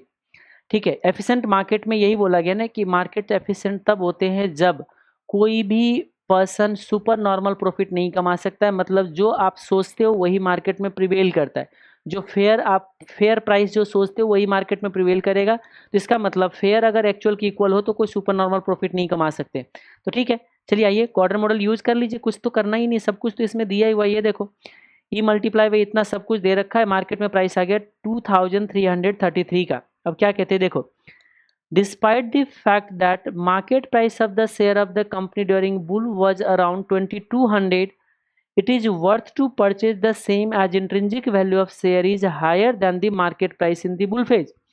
Bull phase जो मार्केट प्राइस कितना था, आप देखो ना यहाँ पे मार्केट प्राइस जो था इसका 2100 का, ठीक है, और जबकि आपका फेयर प्राइस कहते हैं 2300 का, तो 2300 फेयर कहता है लेकिन मार्केट में कितना है 2100, इसका मतलब मार्केट फेयर प्राइस पे ट्रेड नहीं हो रहा है, याद रखिएगा। तो इसीलिए कहता है it is worth to purchase कर लेना चाहिए आपको, क्योंकि मार्केट में 2100 पे सस्ता मिल रहा है। The form of market is weak form of market. Weak form क्यों हुआ बताइए? वीक फॉर्म इसलिए है क्योंकि एफिशिएंट मार्केट में कोई भी सुपर नॉर्मल प्रॉफिट नहीं कमा सकते हैं, क्योंकि मार्केट जो ट्रेड होता है फेयर वैल्यू पे, लेकिन मार्केट फेयर वैल्यू पे ट्रेड नहीं हो रहा है। लेकिन एफिशिएंसी का इसका मतलब क्या हुआ? एफिशिएंसी का वीक फॉर्म चल रहा है। वीक फॉर्म में क्या होता है, मार्केट जो होता है कुछ हद तक प्रॉफिट कमाया जा सकता है, स्ट्रॉन्ग फॉर्म में बिल्कुल ही पैसे नहीं कमा सकता है। स्ट्रॉन्ग फॉर्म ऑफ एफिशिएंसी में कोई सुपर नॉर्मल प्रॉफिट नहीं कमा सकते, ठीक है। तो ये भी क्वेश्चन हमारा हो जाता है। एक है राइट इश्यू का क्वेश्चन नंबर 27C, ये भी जुलाई का है लेकिन बहुत ही आसान क्वेश्चन था। पहले के जो क्वेश्चन था ना उसमें जो इन्फॉर्मेशन दिया होता था वो रिक्वायरमेंट में डाल दिया, और जो पहले रिक्वायरमेंट होता था उसको उसने क्वेश्चन के अंदर डाल दिया। देखिए, Aggressive limited is proposing to fund its expansion plan 20 crore by making the right issue. Right issue के थ्रू उन्होंने 20 करोड़ का एक्सपेंशन प्लान के थ्रू फंड रेज करने का सोच रहा है। कहते कि the current market price is ₹40। Current market price कितना है इसका? 40 रुपीज़ का। The board is willing to offer a discount of 20% on the current market price for the right issue. अच्छा, ये इशू करना चाह रहा है 20% का डिस्काउंट, मतलब क्या हो पता है? करेंट मार्केट प्राइस चल रहा है इसका 40 रुपीज़ का, तो जो इशू करेगा ना राइट का, जो इशू करने वाला है वो 20% डिस्काउंट पे, तो 40 - 20% ये आपका आ जाएगा 32 रुपीज़ का। ओके, आगे देखिए। अब कहते हैं कि the board is also desirous that the fall in ex right price of the share be restricted to 10% of current market price. यानी कि क्या मतलब है पता है? जो आपका एक्स राइट प्राइस जो आएगा ना, वो एक्स राइट प्राइस 10% से ज़्यादा नीचे नहीं गिरना चाहिए। 40 - 10%, ये आपका 36 से ज़्यादा नीचे आपका नहीं जाना चाहिए। यानी कि एक्स राइट प्राइस 36 आ गया। आपको पूछा गया है, बताइए number of new shares to be offered for each right held. अभी तक राइट शेयर का जितने भी क्वेश्चंस थे राइट इशू का, उस पे कहीं पे भी क्या कहते हैं, राइट इशू राइट का रेशियो निकलवाया नहीं था आपसे। इस क्वेश्चन में क्या कर रहा है? राइट का रेशियो निकलवा रहा है। तो बस ठीक है, कैसे निकालोगे आप? फॉर्मूला के अंदर पुट कर दीजिए ना, आपको फॉर्मूला पता ही है, उसमें एक्स अज्यूम कर लीजिए राइट का रेशियो, और रेशियो आपका निकल के आ जाएगा, 1:1 का बन गया आपका। आगे क्वेश्चन क्या कहता है? अब राइट क्या कहते हैं, पोस्ट राइट प्राइस निकालने का तो फॉर्मूला आपको पता है ना, कि कितना हमारा एग्जिस्टिंग नंबर ऑफ शेयर था, एग्जिस्टिंग शेयर कितना है, उसका क्या एग्जिस्टिंग प्राइस है, ठीक है, प्लस कितना आपका राइट शेयर जाएगा, कितना इशू प्राइस होगा, और डिवाइडेड बाय टोटल करने से आ जाएगा ना। तो उसमें राइट रेशियो जो है, राइट शेयर आपको नहीं पता है क्योंकि राइट शेयर का रेशियो आपको नहीं मालूम है, ठीक है। सेकेंड पार्ट है theoretical value of the right, यानी कि आपका थियोरिटिकल वैल्यू ऑफ राइट, सिर्फ लिखा है value of right, value of A right, value of the right, कुछ लिखा ही नहीं वैल्यू ऑफ अ राइट। तो अगर राइट का वैल्यू पूछा जाए तो एक राइट का ही वैल्यू बोलना है। तो हमारा जितना इशू प्राइस बनेगा, इशू प्राइस और एक्स राइट प्राइस के जो डिफरेंस होता है वही वैल्यू ऑफ राइट बनेगा। तो 4 रुपीज़ का होना चाहिए, ये रहा 4 rupees. Total number of equity share to be issued, कितना नंबर ऑफ शेयर जो होगा ना इक्विटी शेयर आपका इशू किया जाएगा। तो रेशियो अगर आ गया है, ठीक है, तो उसके बेसिस से आप कैलकुलेशन कर सकते हो। Number of equity share to be issued 20 crore, यानी कि आपका जितना आ जाएगा। चलो ठीक है, ये आपका 2 यूनिट तक हो चुका था। अब ये हमारा 3rd यूनिट उसी का, मनी मार्केट इंस्ट्रूमेंट। इसमें शायद एक क्वेश्चन एडिशनल डाला गया है। हाँ जी, इसको भी कवर कर लेते फटाफट। देख क्या कह रहे, the bank BK enters into A repo transaction आपको पता होगा, ठीक है, ऑलरेडी हमने बता रखा है। तो रेपो ट्रांजेक्शन एंटर किया है, अगेन ये जुलाई 2021 के ओल्ड सिलेबस में। अब फिर कुछ लोग बोलेंगे सर हमारे में तो नहीं है, अरे ये आ चुका है, money market instrument new syllabus में भी ऐड कर चुके हैं। BK enter into A repo for the 9 days with bank any in 6% government bond. आपको पता है ना रेपो ट्रांजेक्शन में क्या करते हैं, एक बैंक के पास जो पहले से जो कोई एसेट्स है, यानी कि जैसे बॉन्ड है, वो क्या करते हैं, दूसरे बैंक को बेच देते हैं कुछ इनकम के लिए और फिर बाद में वो रीपर्चेज कर लेते हैं। जिस तरीके से इस तरीके का ट्रांजेक्शन होगा ना कि बैंक बी के अभी एक बॉन्ड जो उनके पास था वो बॉन्ड बेच दिया और कुछ पैसे ले लिए और बाद में क्या करता है वो बॉन्ड खुद दोबारा खरीद लेता है। ये देख रहे हो, जो बॉन्ड आपने बेचा था वो बॉन्ड को दोबारा खरीद लीजिए और कुछ पैसे पे कर दीजिए, ठीक है। तो ये जो पैसे हम जो पे करते हैं ना, ये जो पैसे पे किया है वो थोड़ा ज़्यादा पे करना पड़ेगा क्योंकि हमने कुछ एक तरीके से फंडिंग किया, एक लोन लिया है, तो इससे तो ज़्यादा ही पे करना पड़ेगा। जितना ज़्यादा पे कर रहे उतना आपका इंटरेस्ट कॉस्ट आता है। वैसे इसमें कुछ भी नहीं था, ठीक है, बहुत ही आसान था, बट फिर भी थोड़ा सा इसने क्या किया था, पहले जो हमारे पास क्या होते थे, देखो पहले रेपो रेट दिया हुआ करता था इस क्वेश्चन में। ऐसे क्वेश्चन 3 हमारे पास ऑलरेडी अवेलेबल था या है भी।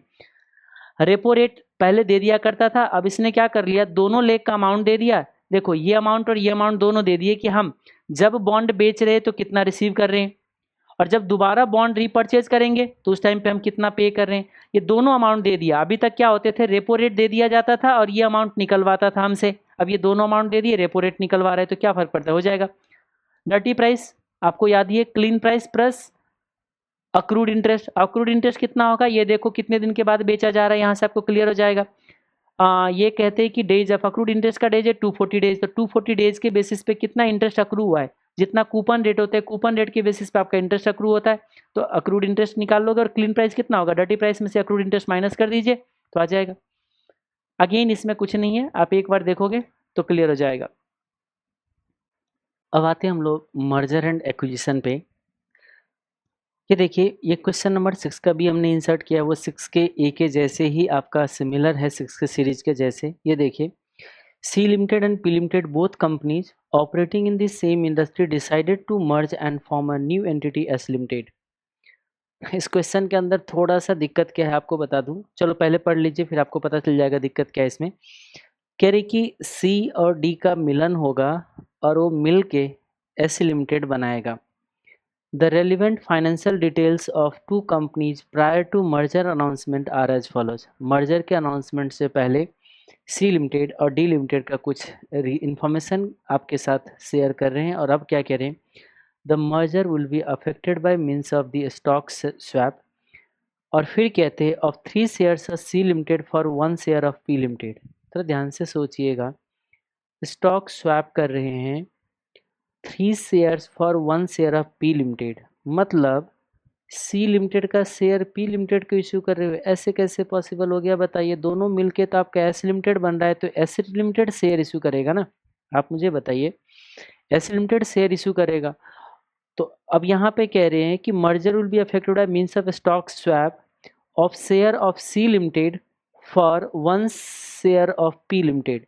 यानी कि सी लिमिटेड का शेयर इश्यू करोगे पी लिमिटेड के शेयर होल्डर को, तो एस लिमिटेड क्यों बनाया फिर आपने, ये क्वेश्चन की प्रॉब्लम है, इस चीज़ों को मार्क कर लीजिएगा।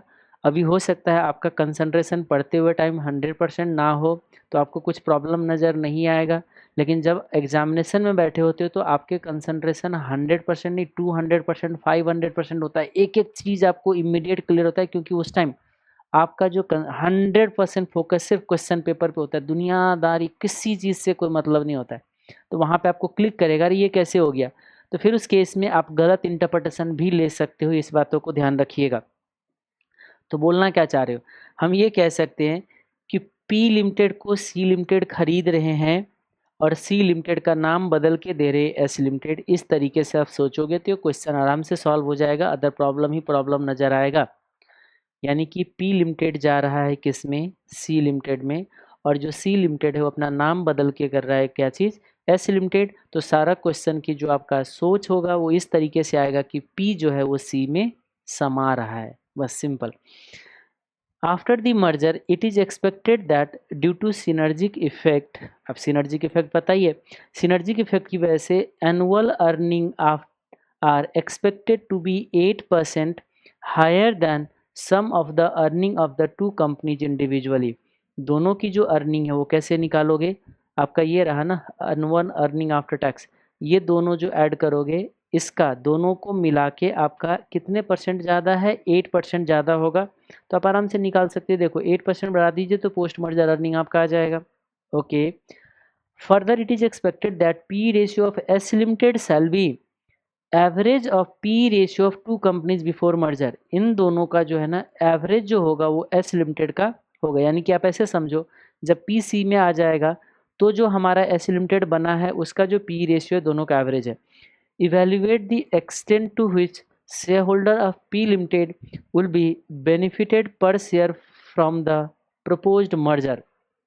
प्रपोज्ड मर्जर से पी लिमिटेड के शेयर होल्डर कितना तक वो बेनिफिटेड रहेगा। Evaluate the extent to which the share holder of P limited will be benefited per share, कितना से पी लिमिटेड जो होगा ना बेनिफिट होगा। तो ठीक है, अब कितना से बेनिफिटेड होगा उसका पहले का वैल्यू और बाद का वैल्यू निकाल के कंपैरिजन कर देंगे, और क्या करना है, सिंपल। तो क्या किया जाए बताइए, जब आपको बाद का वैल्यू निकालना है तो आपको पता ही है पी रेशियो आपको पता चल चुका है एवरेज है पोस्ट मर्जर के बाद। तो आपको क्या करना है, पोस्ट मर्जर का ईपीएस निकाल दीजिए, पी रेशियो से मल्टीप्लाई करिए, पोस्ट मर्जर का मार्केट प्राइस आ जाएगा और इसका मार्केट प्राइस ऑलरेडी पहले से दिया हुआ है आपका। कैसे, इससे ईपीएस निकालिए, पी रेशियो से मल्टीप्लाई करके ऑलरेडी मार्केट प्राइस आया रहेगा, और दोनों उसके मार्केट प्राइस इसका इक्विवेलेंट मार्केट प्राइस, क्योंकि आपको पता है एग्जिस्टिंग 1 शेयर के बदले तो 1 शेयर दिया नहीं जा रहा है, क्योंकि एग्जिस्टिंग 1 शेयर के बदले तो 3 shares of C limited for 1 share of P limited. अच्छा, इसके 1 शेयर के लिए इसका 3 शेयर दिया जा रहा है, यानी कि एक्सचेंज रेशियो आपका 3 चल रहा है, याद रखिएगा। ओके, तो एक्सचेंज रेशियो देख रहे हो, 1000 के बदले 3, तो पोस्ट नंबर ऑफ शेयर आ जाएगा 7000 का। तो इस तरीके से आपका पोस्ट मर्जर ईपीएस आ गया। पोस्ट मर्जर आपका पी रेशियो क्या करोगे, अब कुछ लोग बोलते हैं कि सर हमें सिंपल एवरेज कैसे ले लिए, तो पी रेशियो को कैसे आप वेटेड एवरेज लोगे। तो ये आपका पी रेशियो आ गया, देखो मार्केट में प्राइस आ गया। अब आपको क्या करना है, जिस तरीके से हम पहले सब पढ़ा करते थे उसी तरीके से, जिस तरीके से एक टेबल बनाते थे ना कि पहले से कितना शेयर प्राइस था, प्री मर्जर मार्केट प्राइस कितना है, मर्जर के बाद इक्विवेलेंट, ये देख रहे हैं इक्विवेलेंट कितना हो गया एक्सचेंज रेशियो से मल्टीप्लाई करके, तो इतना से उसका गेन हो गया पर शेयर का, खत्म। बहुत आसान क्वेश्चन था, कुछ भी नया नहीं था। देखिए क्वेश्चन नंबर 15 का सी, ये भी आसान ही है, वो गलती से हमने इसको इंसर्ट कर दिया था अलग से, इसको नहीं भी रखते तो हो जाता। होता क्या है कि इन्फॉर्मेशन थोड़ा अलग अलग मिलता है, तो बच्चों को लगता है कि थोड़ा सा नया क्वेश्चन था, कुछ भी नया नहीं, बिल्कुल आराम सिंपल सा क्वेश्चन है। देखिए क्या कहते हैं, CEO of company thinks that the share holders will always look for the EPS. CEO सोचता है कि शेयर होल्डर जो है ना ईपीएस के लिए सोचता है। Okay, therefore he considers maximisation of EPS as his company's objective. Company के ऑब्जेक्टिव की तरह वो ईपीएस को मैक्सिमाइज करना चाहता है। His company's current net profit are 80 lakh and P multiple of 10.5। आप चाहो तो इस वैल्यू को समराइज भी कर सकते हो। Okay, he wants to buy another firm which has current income of 15.75 lakh and PE multiple of 10. The current market price of both the acquirer and target company are 42 and 15। यानी कि acquirer कौन हो गया, जो खरीदना चाह रहे, target कौन है, जो अपने आप को बेच रहा है 42 and 105 respectively। Advice, the maximum exchange ratio which CEO should offer so that he could keep EPS at the current level। भाई जब EPS रखना ही है करंट लेवल, तो आपको पता ही है कि जब हमें EPS को कांस्टेंट रखना है पिछले के जैसे, तो EPS को बेस बना के एक्सचेंज रेशियो दे दीजिए, हो गया बात खत्म, कुछ करना ही नहीं है। ठीक है, तो ये देखो EPS को बेस बनाना है, दोनों का जो इन्फॉर्मेशन गिवन है उसके बेसिस पे आपको क्या कर देना है, दोनों का EPS निकाल दीजिए, और EPS के बेसिस पे आपको एक्सचेंज रेशियो क्या कर देना है, कैलकुलेट कर देना है। देख रहे हो, acquiring company divided by target company divided by acquiring company. नहीं, क्या लिख रहा है ये, बकवास कर रहा है ये। EPS of vendor company divided by EPS of purchasing company, यानी कि उसके 10.5, कुछ गड़बड़ तो नहीं है, एक मिनट रुको। Another firm is the current income of इतना, you want to buy another firm which has current income of 15.75। 15.75 किसका है, वेंडर कंपनी का 15.75। ओके, और पी मल्टीपल है 10 का। The current market price of both the acquirer and target company, यानी कि acquirer का ये हो गया, टारगेट कंपनी का 105 का है इसका market price. Market price of the target company, जो बेच रहा है उसका मार्केट में प्राइस ज़्यादा है। ओके ओके ओके, उसका मार्केट में प्राइस ज़्यादा है, तो मार्केट में प्राइस ये हो गया, और पी मल्टीपल इतना है, तो ये आपका इस ये डिवाइड बाई ये आ जाएगा आपका 10.5 का ईपीएस। तो ठीक है, तो नंबर ऑफ शेयर इसका 1.5 आ जाएगा, क्योंकि उस केस में आपका 10.5 15.7 ये आपका बनता है, मार्केट कैपिटलाइजेशन इतना है, नेट प्रॉफिट इतना है। ठीक है ठीक है ठीक है, तो अब यहाँ देखिए टारगेट कंपनी का, नहीं नहीं एक्सचेंज रेशियो ठीक नहीं है, मतलब ये ठीक है, बड़ा ईपीएस है, टारगेट कंपनी का, और छोटा ईपीएस है परचेजिंग कंपनी का। तो होना क्या चाहिए, 10.50 डिवाइडेड बाई 4, यानी कि आपको कितना एक्सचेंज रेशियो आना चाहिए, 10.5 डिवाइडेड बाई 4, ये आपका 2.625 होना चाहिए, यानी कि 1 शेयर के लिए इतना शेयर इशू करना चाहिए, लेकिन ये कह रहा है कि नहीं इतना। Advice the most can offer. अरे भाई कौन सी दुनिया में घूम रहा है ये, ऐसे ऐसे लोग, अगर आप मुझे बताइए, ऐसे ऐसे लोग अगर इसको सॉल्यूशन बनाएगा तो क्या करेगा ये, ज़िंदगी में कभी कुछ नहीं कर सकता है। अरे 1:2 का मतलब क्या होता है, 1:2 का मतलब है 1/2, मतलब आपका इतना इतना आपका क्या कहते हैं, शेयर इशू करना है, ये मतलब होता है। हाफ शेयर इशू करना है, हाफ शेयर इशू करने का मतलब क्या हो गया बताइए, हम एक शेयर देंगे 2 के बदले, ये मतलब होता है। अब यहाँ पे ये इतने के बदले ये क्या कर रहा है, ठीक है आप लोग अपना देखते रहो। यानी कि आपका जो एक्सचेंज रेशियो होगा, आप सिंपल कभी भी रेशियो की तरह से निकालो ही मत। अगर इसको रेशियो की तरह निकालोगे तो इसका मतलब क्या होता है पता है आपको, इसका मतलब होता है 4 डिवाइडेड बाई 10.5, ये बनता है आपका 0.3809 शेयर। मतलब क्या हो गया, एग्जिस्टिंग शेयर एक शेयर है तो ये 0.38 शेयर इशू करो, लेकिन कह रहे नहीं नहीं नहीं नहीं, एग्जिस्टिंग अगर आपके पास एक शेयर है तो इतना इशू करो। भाई इतना इशू करने के लिए ये रेशियो नहीं लिखना पड़ेगा, ये लिखना पड़ेगा, तब होगा जाके। कोई बात नहीं, चलिए आंसर तो अल्टीमेटली वही है जो हमने निकाला है, वही कह रही है अभी। लास्ट में क्या कहता है, कैश दैट, यानी कि advise cash that CEO should offer two by out the target company, यानी कि कितना कैश ऑफर करेगा उसको टारगेट कंपनी को खरीदने के लिए, by paying cash, so that he could maintain its current EPS, the EPS can sorry CEO can borrow fund at 15%।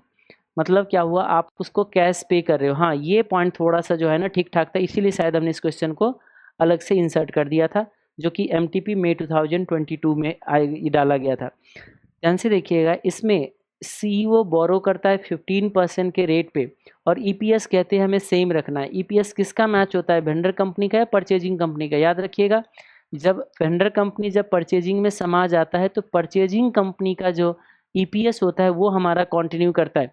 यानी कि हम सिंपली कह सकते हैं कि आपको ईपीएस रखना है 4, तो आपको क्या करना है, ध्यान से देखिए, ईपीएस आपको 4 रखना है, ये हमें मालूम है। ओके, निकालना क्या है आपको कि कितना हम कैश देंगे। एक चीज़ याद रखिएगा, ये जो 4 रुपीज़ का ईपीएस है, नंबर ऑफ शेयर आपका वही रहेगा जो पहले था। इसका नंबर ऑफ शेयर कितना था बताइएगा, नंबर ऑफ शेयर जो 20 लाख था ना, जब आप वेंडर कंपनी के शेयर होल्डर को कैश दोगे तो नंबर ऑफ शेयर में कोई चेंजेज नहीं आएगा, मतलब परचेजिंग कंपनी का जो एग्जिस्टिंग शेयर था वही आपका बाद में भी रहेगा। तो हम सिंपली कह सकते हैं ये हमारा 20 लाख जो है ना, ये हमारा नंबर ऑफ शेयर बनेगा। तो अब मुझे बताइए कितना अर्निंग आपका आएगा, ये सोच के देखो। निकालना क्या है आपको, क्या निकालना है बताइए, कैश कितना पे करोगे, यही बोल रहे ना, cash that CEO should offer to buy the target company by paying cash. कितना कैश आपको पे करना है। तो जितना हमारा अर्निंग था, अर्निंग आफ्टर टैक्स, उसमें से कैश पे हम लोग जितना हम लोग उनको कैश पे करेंगे उतना बोरोइंग करेंगे। इसका मतलब आप यहाँ पे अज्यूम कर लीजिए कि हमें जो कैश पे करना है वो एक्स अमाउंट का, यानी कि अगर एक्स अमाउंट का हम कैश पे करेंगे तो इस पे 15% जो है ना, इस पे 15% का हमें इंटरेस्ट पे करना पड़ेगा। तो जितना आप इंटरेस्ट पे करोगे उतना आपका इनकम जो होगा वो कम हो जाएगा। तो ये जो आपका अर्निंग आफ्टर टैक्स है, इसमें से इतना आपको इंटरेस्ट कम करना है। लेकिन ये जो 15% है, क्वेश्चन में जैसे ही टैक्स रेट दिया जाए तो याद रखिएगा, आपको पता है, याद होगा कि हमारा क्वेश्चन में अगर टैक्स रेट दिया गया हो तो इनकम भी हमारे पास 70% बचेगा और खर्चे का भी 70% का जिम्मेदारी हमारा। मतलब हम जो इतना पे करेंगे इसका ओनली 70% जो है ना खर्चा हमारा है, 30% तक गवर्नमेंट का हिस्सा है। तो आपको क्या करना है, देखिए यहाँ पे ये जो है अर्निंग जितना होगा आफ्टर टैक्स, अब नया जो होगा ये माइनस इतना जो होगा ये 4 के इक्वल होना चाहिए। और ये आपको ऑलरेडी पता है, ये आपको ऑलरेडी पता है। कैसे पता है, दोनों को ऐड कर दीजिए। वो कितना कमाता था बताइए, ये कमाता, यहाँ से लिख लो टेबल में, ये आप 80 लाख कमाता था और ये 17, तो ये आपका 15.75 और ये 80, हम कह सकते हैं 95.75 जो है ये कमाते थे। तो ये हो जाएगा 95.75 याद रखिएगा। तो 95.75 में से आपको ये देखो, इस इक्वेशन को सॉल्व करिए, एक्स निकल के आ जाएगा। मैं इधर दिखा दूँ आपको, यही होगा इधर भी। 95.75 माइनस एक्स का 15% इंटरेस्ट हो गया, ये 70% नेट ऑफ टैक्स, इतना खर्चा माइनस हो जाएगा, और divided by number of share equal to 4, तो यहाँ से एक्स निकल के आ जाएगा। एक और क्वेश्चन है क्वेश्चन नंबर 41 जो कि जुलाई के न्यू सिलेबस में डाला गया है 2021 में। देखते हैं इस क्वेश्चन को क्या कहते हैं। Long Limited is planning to acquire Tall Limited. क्या बात है, लंबा बड़े को खरीद रहा है। With the following data available for both the companies, expected EPS, expected DPS. Expected है तो D1 होगा, number of share, current market price of the share. As per an estimate Tall Limited is expected to have a steady growth of earning and dividend to the tune of 6% per annum। Tall Limited यानी कि जिसको हम लोग खरीद रहे हैं, planning to acquire Tall Limited, Long खरीद रहा है टॉल को, और ये कह रहे हैं to have steady growth earning dividend में 6% पर एनम, यानी कि इसका जो ग्रोथ है ना, इसका 6% पर एनम का हमें ग्रोथ नज़र आ रहा है। However under the new management the growth rate is likely to be enhance to 8%। ऐसा क्वेश्चन तो आपने 2-3 सॉल्व किया हुआ है कि पहले का कुछ ग्रोथ रेट दिया जाता था और बाद का फिर ग्रोथ रेट दे दिया जाता है। ये है आपका 8% पर एनम का ग्रोथ। जब ये किसके कंट्रोल में जाएगा, under control of purchasing company के अगर कंट्रोल में जाएगा तो ये सिचुएशन अराइज होगा। ठीक है, अब आगे देखिए। However under the 8% without additional investment you are required to calculate the net cost of acquisition by long limited, यानी कि कॉस्ट ऑफ एक्विजिशन कितना आएगा जो खरीदने वाले कंपनी है, if 60 is paid for each share of tall limited. अगर आप इसके एक शेयर के लिए 60 रुपये अगर आप पे करते हो, अभी करंट मार्केट प्राइस कितना है, 50 रुपीज़ का है, वो कह रहे हैं हम लोग मार्केट प्राइस कितना पे करेंगे, 60 रुपीज़ का पे करेंगे, तो cost of acquisition net cost कितना आएगा आपको उसको कैलकुलेट करना है। फिर कहते हैं if the agreed exchange rate is 1 share of long limited for every 3 shares of tall Limited, यानी कि 1/3 का आपका क्या हो गया, एक्सचेंज रेशियो आ गया। In lieu of the cash acquisition as per 1 above what will be the net cost of acquisition, यानी कि आपको इस सेकेंड पार्ट में बोल रहा है, इसमें calculate the net cost of acquisition, अगर वहाँ कैश पे करते हैं और यहाँ कह रही कि आपको फिर से निकालना है कॉस्ट ऑफ एक्विजिशन, आपको कैश की जगह 1:3 का शेयर दिया जाता है तो, और calculate the gain from the acquisition से कितना गेन होगा। इस तरीके का एक क्वेश्चन हम लोगों ने ऑलरेडी सॉल्व किया हुआ है। अगर आप देखोगे तो आपका जो क्वेश्चन नंबर 9 है, 1 मिनट के लिए इसको मैं अगर थोड़ा सा साफ सुथरा कर दूं तो ये देखिए, ये क्वेश्चन हम लोगों ने पहले कभी सॉल्व किया हुआ है। एग्जैक्टली ऐसे ही क्वेश्चन आपका वो है, आप अभी लिंक कर लीजिएगा। पहले हम लोग इसको एक बार सॉल्व करने की कोशिश करते हैं। आइए देखिए, net cost of acquisition bye long limited, language थोड़ा अलग है लेकिन मेथड आपका सेम है, जिस तरीके का इन्फॉर्मेशन दिया है वो आपका इन्फॉर्मेशन सेम है।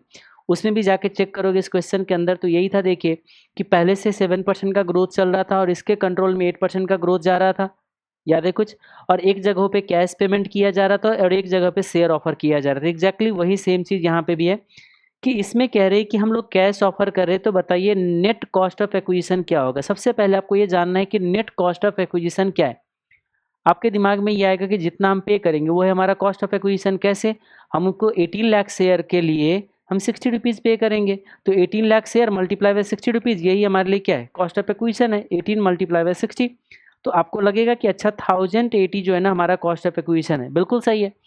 लेकिन यहाँ पे जो नेट कॉस्ट जब भी आपको अभी तक क्वेश्चन में पूछा गया है तो ये कहना चाह रहा है कि हम कितना ज़्यादा उसको पे कर रहे हैं, कितना पे कर रहे हैं उसकी बात नहीं कर रहे, कितना ज़्यादा पे कर रहे हैं। आपने देखा होगा 3 से 4 क्वेश्चन के अंदर कॉस्ट ऑफ एक्विजिशन पूछा इंस्टीट्यूट ने, हर जगह इंस्टीट्यूट का इंटरप्रिटेशन सेम है कि हम कितना ज़्यादा दे रहे हैं। ज़्यादा दे रहे का मतलब क्या हुआ कि देखो, उनको होना चाहिए था 50 रुपीज़ का पेमेंट होना चाहिए था, लेकिन हम उसको 60 दे रहे हैं, तो ये जितना हम ज़्यादा पेमेंट करें 10 रुपीज़ से, वो हमारा नेट कॉस्ट ऑफ एक्विजिशन है। तो एक तरीके से देखा जाए तो हम ये भी कह सकते हैं कि उनके 50 रुपीज़ का शेयर के बदले जितना एसेट्स है वो भी तो हम उनका अक्वायर कर रहे हैं, तो इसलिए हम कितना एडिशनली पे कर दिए, तो हमने पे कर दिया है 18 लाख शेयर के लिए 10 रुपये, तो इसका कॉस्ट ऑफ एक्विजिशन आ गया आपका पहला पॉइंट के लिए 180 लाख का। खत्म हो गया, कुछ ज़्यादा दिमाग लगाने की जरूरत नहीं, एकदम सिंपल वे में सोचिए। ये देखो इंस्टीट्यूट का भी आंसर वही है 180 लाख। अब जब सेकेंड पार्ट में जाओगे ना तो आपका हो सकता है इंस्टीट्यूट के सॉल्यूशन थोड़ा सा आपको बाउंस करे, क्योंकि आपको पता है ये क्वेश्चन भी आप लोगों को इसी तरीके से स्टार्टिंग में बाउंस करता था। ठीक है, चलिए बाउंस नहीं करेगा, वापस आते हैं हम लोग। ये देखिए, if if the agreed exchange ratio is 1 share of long limited for every 3 shares, यानी कि 1:3 का रेशियो है, तो बताइए कितना नेट कॉस्ट ऑफ एक्विजिशन है। अभी भी वही चीज़ सोचना है कि हम कितना ज़्यादा उनको दे रहे हैं। कितना आसान हो गया बताइएगा। हम उनको दे रहे हैं, कितना शेयर दे रहे हैं, 1/3, यानी कि 18 लाख शेयर के लिए हम 1/3 का रेशियो देखिए अगर, तो 6 लाख शेयर हम दे रहे हैं इसको, याद रखिएगा 6 लाख शेयर इशू कर रहे हैं। कितना आसान बन गया देखो, आप थोड़ा ध्यान से देखिए। 6 लाख शेयर हम इशू कर रहे हैं, मतलब क्या हुआ कि हम 6 लाख शेयर इशू कर रहे हैं 180 वाले। जो परचेजिंग कंपनी जब उसको 6 लाख शेयर देगा तो वो अपना 180 का शेयर दे रहा है। तो आप सोचो पहले क्या था, 18 लाख के लिए 50 दे रहे थे, नहीं 50 नहीं, 18 लाख शेयर के लिए हम 60 दे रहे थे, और अब हम क्या कह रहे, 6 लाख शेयर हम दे रहे हैं आपको 180 वाले। आप बोलोगे हाँ बिल्कुल सही है, तो 180 मल्टीप्लाई बाय 6, यानी कि अभी भी तो हम उतना ही दे रहे, 1080 ही दे रहे। आप बोलोगे हाँ अभी भी हम उतना ही दे रहे, तो क्या करोगे, रेशियो उसने उसी तरीके से मिला के दे रखा है, तो हम क्या करें बताओ। इसका मतलब 6 लाख शेयर दे रहे 180 वाले, तो हम कह सकते तुम्हें भाई 1080 दे रहे। अब किसी के दिमाग में आ सकता है कि सर ये 180 वाले शेयर तो पहले का प्राइस था ना, नया प्राइस तो हमारा कुछ और होगा इस कंपनी का। जब टॉल लिमिटेड को खरीद लेंगे तो इनके जो न्यू प्राइस होगा वो तो कुछ और आएगा।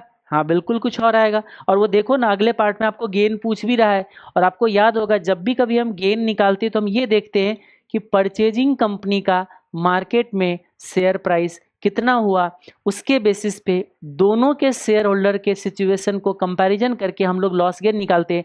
जब भी हमने आज तक लॉस गेन निकाला है तो बस एक रटा रटाया फॉर्मेट लेते हैं, share holder of vendor company, share holder of purchasing company, pre merger price कितना था दोनों का, पोस्ट मर्जर प्राइस कितना है परचेजिंग कंपनी का, और वेंडर कंपनी के केस में इक्विवेलेंट मार्केट वैल्यू, और दोनों के जितना इंक्रीज हो गया वो पर शेयर का गेन और नंबर ऑफ शेयर से मल्टीप्लाई करके गेन, वो जो टेबल बनाते हैं ना हम लोग, एग्जैक्टली वही सेम चीज़ यहाँ पे फॉलो करना है। इसका मतलब अब आपके दिमाग में ये आ सकता है कि सर ये हमारा 180 का शेयर दे रहे हैं, या मान लीजिए नया हमारा 190 का प्राइस आ जाता है, हम नया प्राइस अगर निकाले तो मर्जर के बाद का, तो 190 का शेयर दे रहे हैं।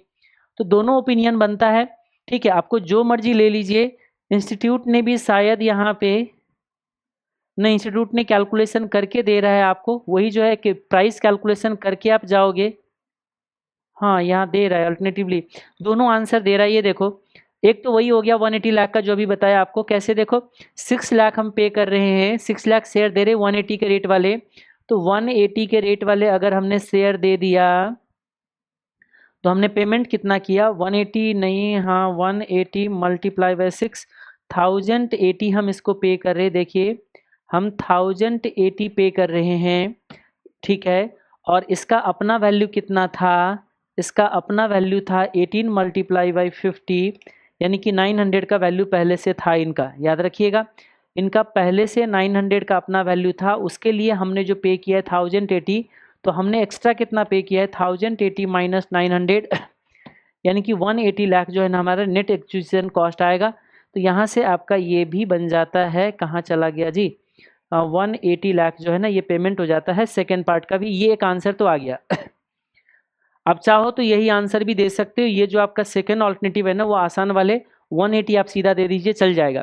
लेकिन एक और चॉइस क्या बनता था कि हम इसका न्यू प्राइस निकाल लेते हैं। अब न्यू प्राइस निकालने के लिए ना थोड़ा सा आपको मशक्क़त करने पड़ेंगे, क्योंकि इसमें बहुत सारे चीज़ मिसिंग है। और एक और चीज़ याद रखिएगा, इसके अंदर कुछ डिविडेंड भी दिया जा रहा है और कुछ ग्रोथ भी दिया गया है। तो याद रखिएगा हम जब भी कभी इसका वैल्यू निकाले तो देखिए मर्जर के बाद दोनों का अर्निंग कितना होगा। वैसे अर्निंग तो दिया हुआ है, कुछ लोग चाहेंगे तो सीधा ऐड करके पी रेशियो से मल्टीप्लाई करके भी जा सकते थे, लेकिन जब क्वेश्चन के अंदर डिविडेंड दिया होता है तो उस केस में ज़्यादा, यानी कि मान लीजिए अगर ये जो ग्रोथ दिया गया है अगर इसको दिया है तो यूज़ करने के लिए दिया है, तो याद करिए इस ग्रोथ को यूज़ करके क्या हम एक नया प्राइस निकाल सकते हैं। हाँ कैसे निकालेंगे, देखो एग्जिस्टिंग प्राइस एग्जिस्टिंग ग्रोथ, इससे आपका एग्जिस्टिंग आरआर निकल के आ जाएगा, और उस आरआर को 8% के ग्रोथ में यूज करके नया प्राइस निकालिए। ऐसे क्वेश्चन आपने 3-4 सॉल्व किया हुआ याद रखिएगा। जो कि परचेजिंग कंपनी के अंदर ग्रोथ अलग आता है और उसका इंडिविजुअल ग्रोथ अलग आता है। तो हम क्या करते हैं, एग्जिस्टिंग ग्रोथ को यूज करके पहले कॉस्ट ऑफ कैपिटल यानी कि रिक्वायर्ड रिटर्न निकालते हैं और उसी रिक्वायर्ड रिटर्न को इस ग्रोथ पे लेके नया प्राइस निकालते हैं। ठीक है, तो इसमें अगर हम लोग देखें तो इस केस में हम लोग कह सकते हैं 50 रुपीज़ का प्राइस है, 3 रुपीज़ का एक्सपेक्टेड है, तो D1 अज्यूम करेंगे divided by RR minus g is 6%। तो यहाँ पे हमारा जो जाएगा 3 डिवाइडेड बाई 50 और प्लस 0.06। ये देखिएगा इसका जो RR बनेगा ना, एग्जिस्टिंग RR आपका 12% का आ जाएगा। कोई डाउट तो नहीं है ना किसी को। अब इस 12% के केस में न्यू प्राइस जो आ जाएगा ना, न्यू P0 जाएगा आप इसका देखो 3 डिवाइडेड बाई 12% का RR और 8% का ग्रोथ रेट, तो 4%, 3 डिवाइडेड बाई 4%, 3 डिवाइडेड बाई 4%, ये आपका 75 का प्राइस आ जाएगा, याद रखिएगा। यानी कि इसका जो पहले का प्राइस है ना, बाद का नया प्राइस 75 का आ जाएगा। अब क्या होता है ध्यान से देखिए, ये तो बन गया। कुछ लोग बोलेंगे हम कर क्या रहे हैं, अब आंसर तो आ चुका है ना ये वाले। हाँ आ चुका है, आपका दोनों का आंसर आ गया, लेकिन गेन भी तो निकालना है ना। तो जब भी कभी गेन निकालना होता है तो हमने क्या बता रखा है, परचेजिंग कंपनी का नया प्राइस निकालो, परचेजिंग कंपनी का नया प्राइस निकालो। तो अब आप बोलोगे परचेजिंग कंपनी का नया प्राइस में कैसे निकालो। देखिए ये क्वेश्चन आपका जो आया हुआ है जुलाई 21 में, थोड़ा हम कह सकते हैं ज़्यादा कंफ्यूजिंग क्वेश्चन है, क्योंकि इसके अंदर इंफॉर्मेशन ज़्यादा दे रखा है। जब ज़्यादा इंफॉर्मेशन दिया जाता है ना, तो वैसे ही वो क्वेश्चन कंफ्यूजिंग बन जाता है, क्योंकि उसमें 3-4 रास्ते बन जाते हैं मंजिल तक पहुंचने का, और जहाँ पे 3-4 रास्ता बना वहाँ तो आपका वैसे ही हालत ख़राब हो जाता है। यहाँ पे आपको देखो 2 रास्ते ऐसे ही दिख रहा है। कैसे, मेरे पास मार्केट प्राइस है, मेरे पास EPS है, PE रेशियो भी तो है। हम एक काम करते हैं, दोनों के अर्निंग निकाल लेते हैं, दोनों का अर्निंग तो आ ही जाएगा। कैसे, EPS multiply by number of share, EAT आ जाएगा इसका। EPS multiply by number of share, इसका EPS आ गया, ये अर्निंग आ गया। दोनों का अर्निंग ऐड कर देते हैं और EPS निकाल देंगे। और जो EPS आएगा उसको P रेशियो से मल्टीप्लाई कर दीजिए, आएगा मार्केट वैल्यू। लेकिन उस केस में होगा क्या, ये सारे कहीं पे यूज ही नहीं होगा। तो कहीं ना कहीं इनडायरेक्टली आपको हिंट दे रहा है कि देखो जी, आपको जो मार्केट वैल्यू निकालना है, तो जब इसका मार्केट वैल्यू आपने अलग से निकाल दिया, जैसे हमने कैसे निकाला थोड़ा ध्यान से देखिए। हमने कैसे निकाला, इसका नया प्राइस है 75 का और नंबर ऑफ शेयर है 18 लाख का। तो 75 का नया प्राइस यानी कि इसके कंट्रोल में जब जाएगा तो, और multiply by 18 lakh number of share, हम कह सकते हैं इसका जो मार्केट वैल्यू है ना 1350 लाख का इसका मार्केट वैल्यू बनता है। ओके, तो अब हम एक काम और कर सकते हैं क्या, हम इसका भी मार्केट वैल्यू ले लेते हैं और तब दोनों मर्ज कंपनी का मार्केट वैल्यू लेके कैलकुलेट कर दे, तब भी बात बन जाएगा। आप बोलोगे हाँ बन जाएगा बात। तो फिर उस केस में हम लोग इसके डिविडेंड को कहाँ यूज किया, हाँ इसके डिविडेंड को आप यूज नहीं कर पाओगे, दूसरा कोई चॉइस आपके पास नहीं है। वैसे इसका भी हम लोग कैलकुलेट कर सकते हैं, इसका भी इसके मार्केट प्राइस के बेसिस पे निकाल सकते हैं RR, लेकिन फिर उसी RR को उसी के ग्रोथ को यूज करोगे तो यही आ जाएगा, क्योंकि नया ग्रोथ नहीं है, एग्जिस्टिंग ग्रोथ भी वही है और नए ग्रोथ भी वही रहेगा, तो आपके कोई फर्क पड़ेगा नहीं। यानी कि आप इस डिविडेंड को यूज करके फिर से दोबारा भी मार्केट प्राइस निकालोगे तो 180 रह जाएगा, अकेला इंडिविजुअल आइसोलेशन में अगर इसको एनालाइज करोगे तो हम कह सकते हैं इसका मार्केट वैल्यू कितना है बताइएगा, 30 लाख मल्टीप्लाई बाय 180। तो क्या हम ये बोल सकते हैं इसका जो मार्केट वैल्यू है वो है 5400 का, लॉन्ग का मार्केट वैल्यू इतना, कंबाइंड का मार्केट वैल्यू कितना आएगा बताएगा 1350। क्या मैं ये बोलूँ 6750 जो है ना इसका कंबाइंड का मार्केट वैल्यू आएगा।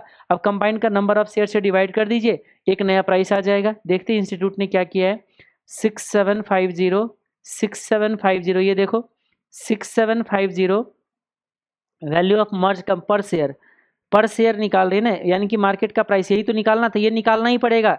थर्ड पार्ट के आंसर के लिए आप चाहे सेकंड पार्ट में आप ये अल्टरनेटिव से क्यों ना चले जाए, आप आंसर आसान वाले अल्टरनेटिव से क्यों ना चले जाओ, लेकिन उसके बावजूद भी थर्ड पार्ट के आंसर के लिए ये आपको निकालना ही पड़ेगा 187.50 का प्राइस। तो देखो कैसे निकाला हमने अभी निकाला है कि कंबाइंड कंपनी का वैल्यू कितना है 6750 और नंबर ऑफ शेयर कितना होगा मर्ज कंपनी का, इसका 30 और उसको हमने दिया है 36 लाख। तो ये डिवाइडेड बाय 36 लाख कर दीजिए, 6750 डिवाइडेड बाय 36 लाख।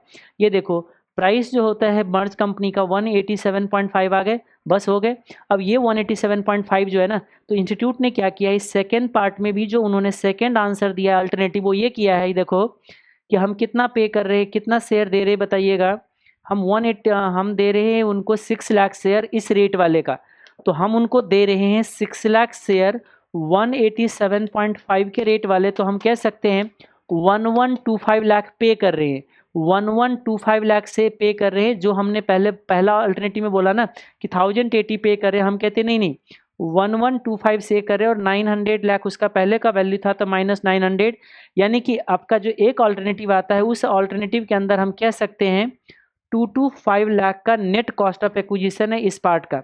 इसमें 225 लाख आना चाहिए, ये देखो 225 लाख जो है ना इसका नेट कॉस्ट ऑफ एक्विजिशन है, यानी कि पहले से जितना वैल्यू, तो कितना ज़्यादा हमने पे किया, जितना ज़्यादा पे किया वो हमारे लिए नेट कॉस्ट बोला। ठीक है, अब तक तो हो गया। अब आपको पूछा गया है गेन फ्रॉम द एक्विजिशन, किसके लिए गेन निकालना है बताइए, परचेजिंग कंपनी के शेयर होल्डर का या वेंडर कंपनी के शेयर होल्डर का? कुछ तो इन्फॉर्मेशन दिया ही नहीं जा रहा है, तो हम क्या बोले, परचेजिंग कंपनी या वेंडर कंपनी? कुछ नहीं बोला गया, सीधा बोला calculate the gain from acquisition. तो एक कंबाइंड गेन सारे शेयर होल्डर का जो परचेजिंग कंपनी में आया होगा उसका पूछ रहा होगा। आप बोलोगे हाँ सर उसी का पूछ रहा होगा, तो उसका तो बहुत आसान तरीका है, परचेजिंग कंपनी का मर्जर के बाद का प्राइस आ गए, तो बस आप कंपैरिजन कर दो एग्जिस्टिंग और न्यू और कैलकुलेशन कर दीजिए। यानी कि देखिए मैं यहीं पे कैलकुलेशन कर देता हूँ आपको। ये है परचेजिंग कंपनी, देखो ध्यान से, ये है हमारा परचेजिंग कंपनी का शेयर होल्डर, ये है वेंडर कंपनी का शेयर होल्डर। आप मुझे बताइए पहले से शेयर कितना था, इसका शेयर का प्राइस था 180, इसका 50। हम कहते देखो प्री मर्जर 180 और इसका है 50।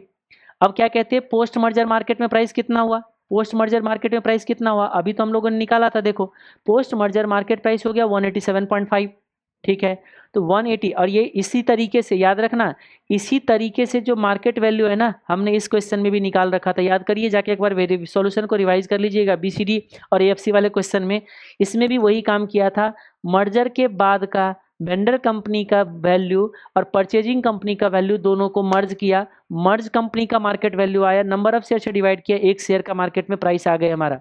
ठीक है, तो चलिए हो गया, तो हम कह सकते हैं 187.187, पहले से कितना था इसका प्राइस, सॉरी गलत, पहले से 180 था, नया में 187.5 हो जाता है, तो हम कह सकते हैं 187.5, यानी कि 1 शेयर पे कितने का गेन हो गया बताइए, 7.5 का गेन हो गया 1 शेयर पे। टोटल गेन कितना हुआ, देखो इसके शेयर होल्डर के पास कितना शेयर था, 30 लाख था ना, तो देखो 30 लाख शेयर से अगर मल्टीप्लाई करोगे तो टोटल गेन जो होगा परचेजिंग कंपनी के शेयर होल्डर को 7.5 मल्टीप्लाई बाय 30, यानी कि ये इसका 225 लाख जो है ना टोटल गेन है इसका परचेजिंग कंपनी के शेयर होल्डर को। वेंडर कंपनी के लिए सोचो, उसको तो पूरा एक शेयर मिला नहीं है, हम जब भी लॉस गेन निकालते हैं तो प्री मर्जर मार्केट प्राइस और इक्विवेलेंट लिया करते हैं ना, हाँ जी, तो इक्विवेलेंट लोगे तो 187.5 और इसका रेशियो है 1/3 का, तो देखो कितने का प्राइस आ गया 187.5 डिवाइडेड बाय 3, ये बन गया आपका 62.5 का।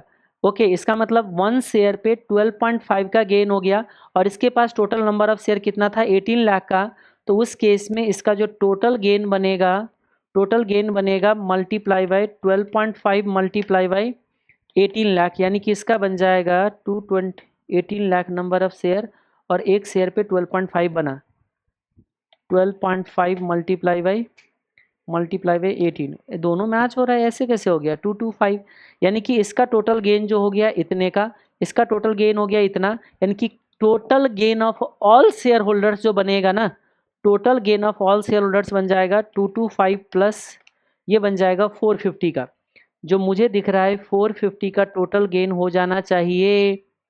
इंस्टीट्यूट ने निकाला तो होगा किसी और तरीके से, और बोलोगे सर इंस्टीट्यूट का ज़्यादा आसान है, आप देख लीजिए जो आसान आपको लगता है उस तरीके से देख लो। होता क्या है, बहुत बार क्या होता है, हमने अगर 10 15 20 25 क्वेश्चन में जो मेथड को फॉलो किया है ना वो दिमाग में एकदम से क्लिक करता है, बाकी मेथड याद रखना मुश्किल हो जाता है, होगा कुछ करा होगा इधर उधर, बस आप लास्ट में आंसर देख लीजिए।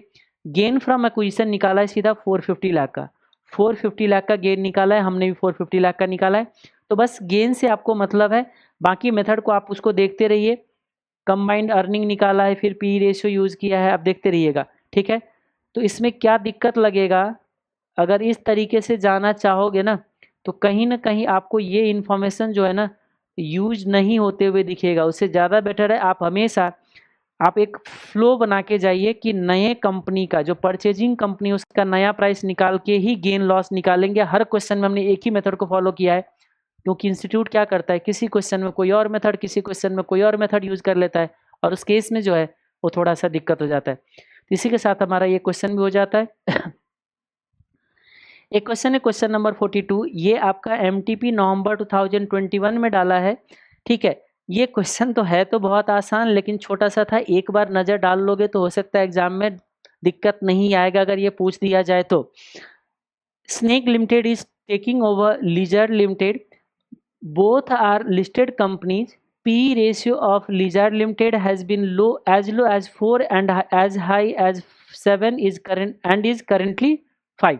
अच्छा, इसका P रेशियो 3 दे दिया है कि लो इसका 4 पे गया है, हाईएस्ट 7 पे गया है, और अभी इसका 5 चल रहा है।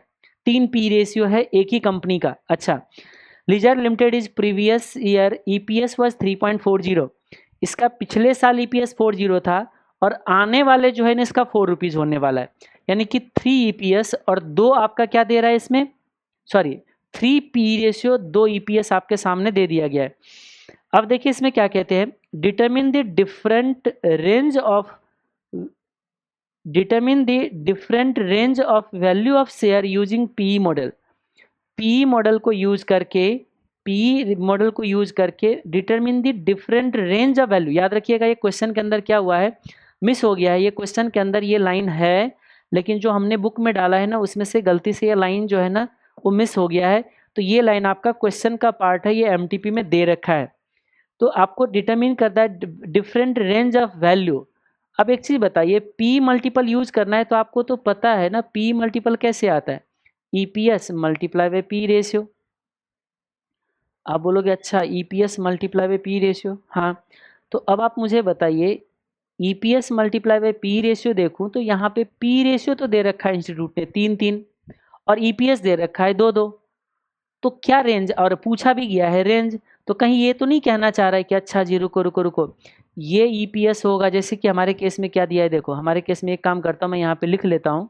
हमारे केस में कितना P रेशियो दिया है, कहता है 4 भी है, 5 भी है और 7 भी है, और EPS दे दिया है 2। कहते हैं देखो ये आपका 3.4 भी है और 4 भी है। तो अब आप मुझे बताइए, हम सोचते हैं कि देखो 3.4 का EPS होगा और इतना P रेशियो होगा तो क्या वैल्यू हुआ, इसके साथ ये क्या वैल्यू हुआ, इसके साथ ये क्या वैल्यू, 3 वैल्यू आ गए। फिर अगले बार इसके साथ ये, इसके साथ ये, इसके टोटल 6 वैल्यू, यही 6 वैल्यू निकाल दिया गया है कि एग्जिस्टिंग EPS को 3 P रेशियो से 3 वैल्यू निकाल दिया, और फिर एक्सपेक्टेड EPS को 3 P रेशियो से 3 वैल्यू निकाल दिया, एक रेंज आ गया। यही इसका सॉल्यूशन है। कितना आसान है, अगर एग्जाम में आ गया ऐसे क्वेश्चन आ जाया करे कितना अच्छा होगा। लेकिन हो सकता है जो एक बार भी नहीं देख के जाओगे तो वहाँ पे थोड़ा सा आपको सोचने की जरूरत पड़ जाएगी, उससे वहाँ पे भी सोच के आप इस चीज़ को कंसीडर कर सकते हो।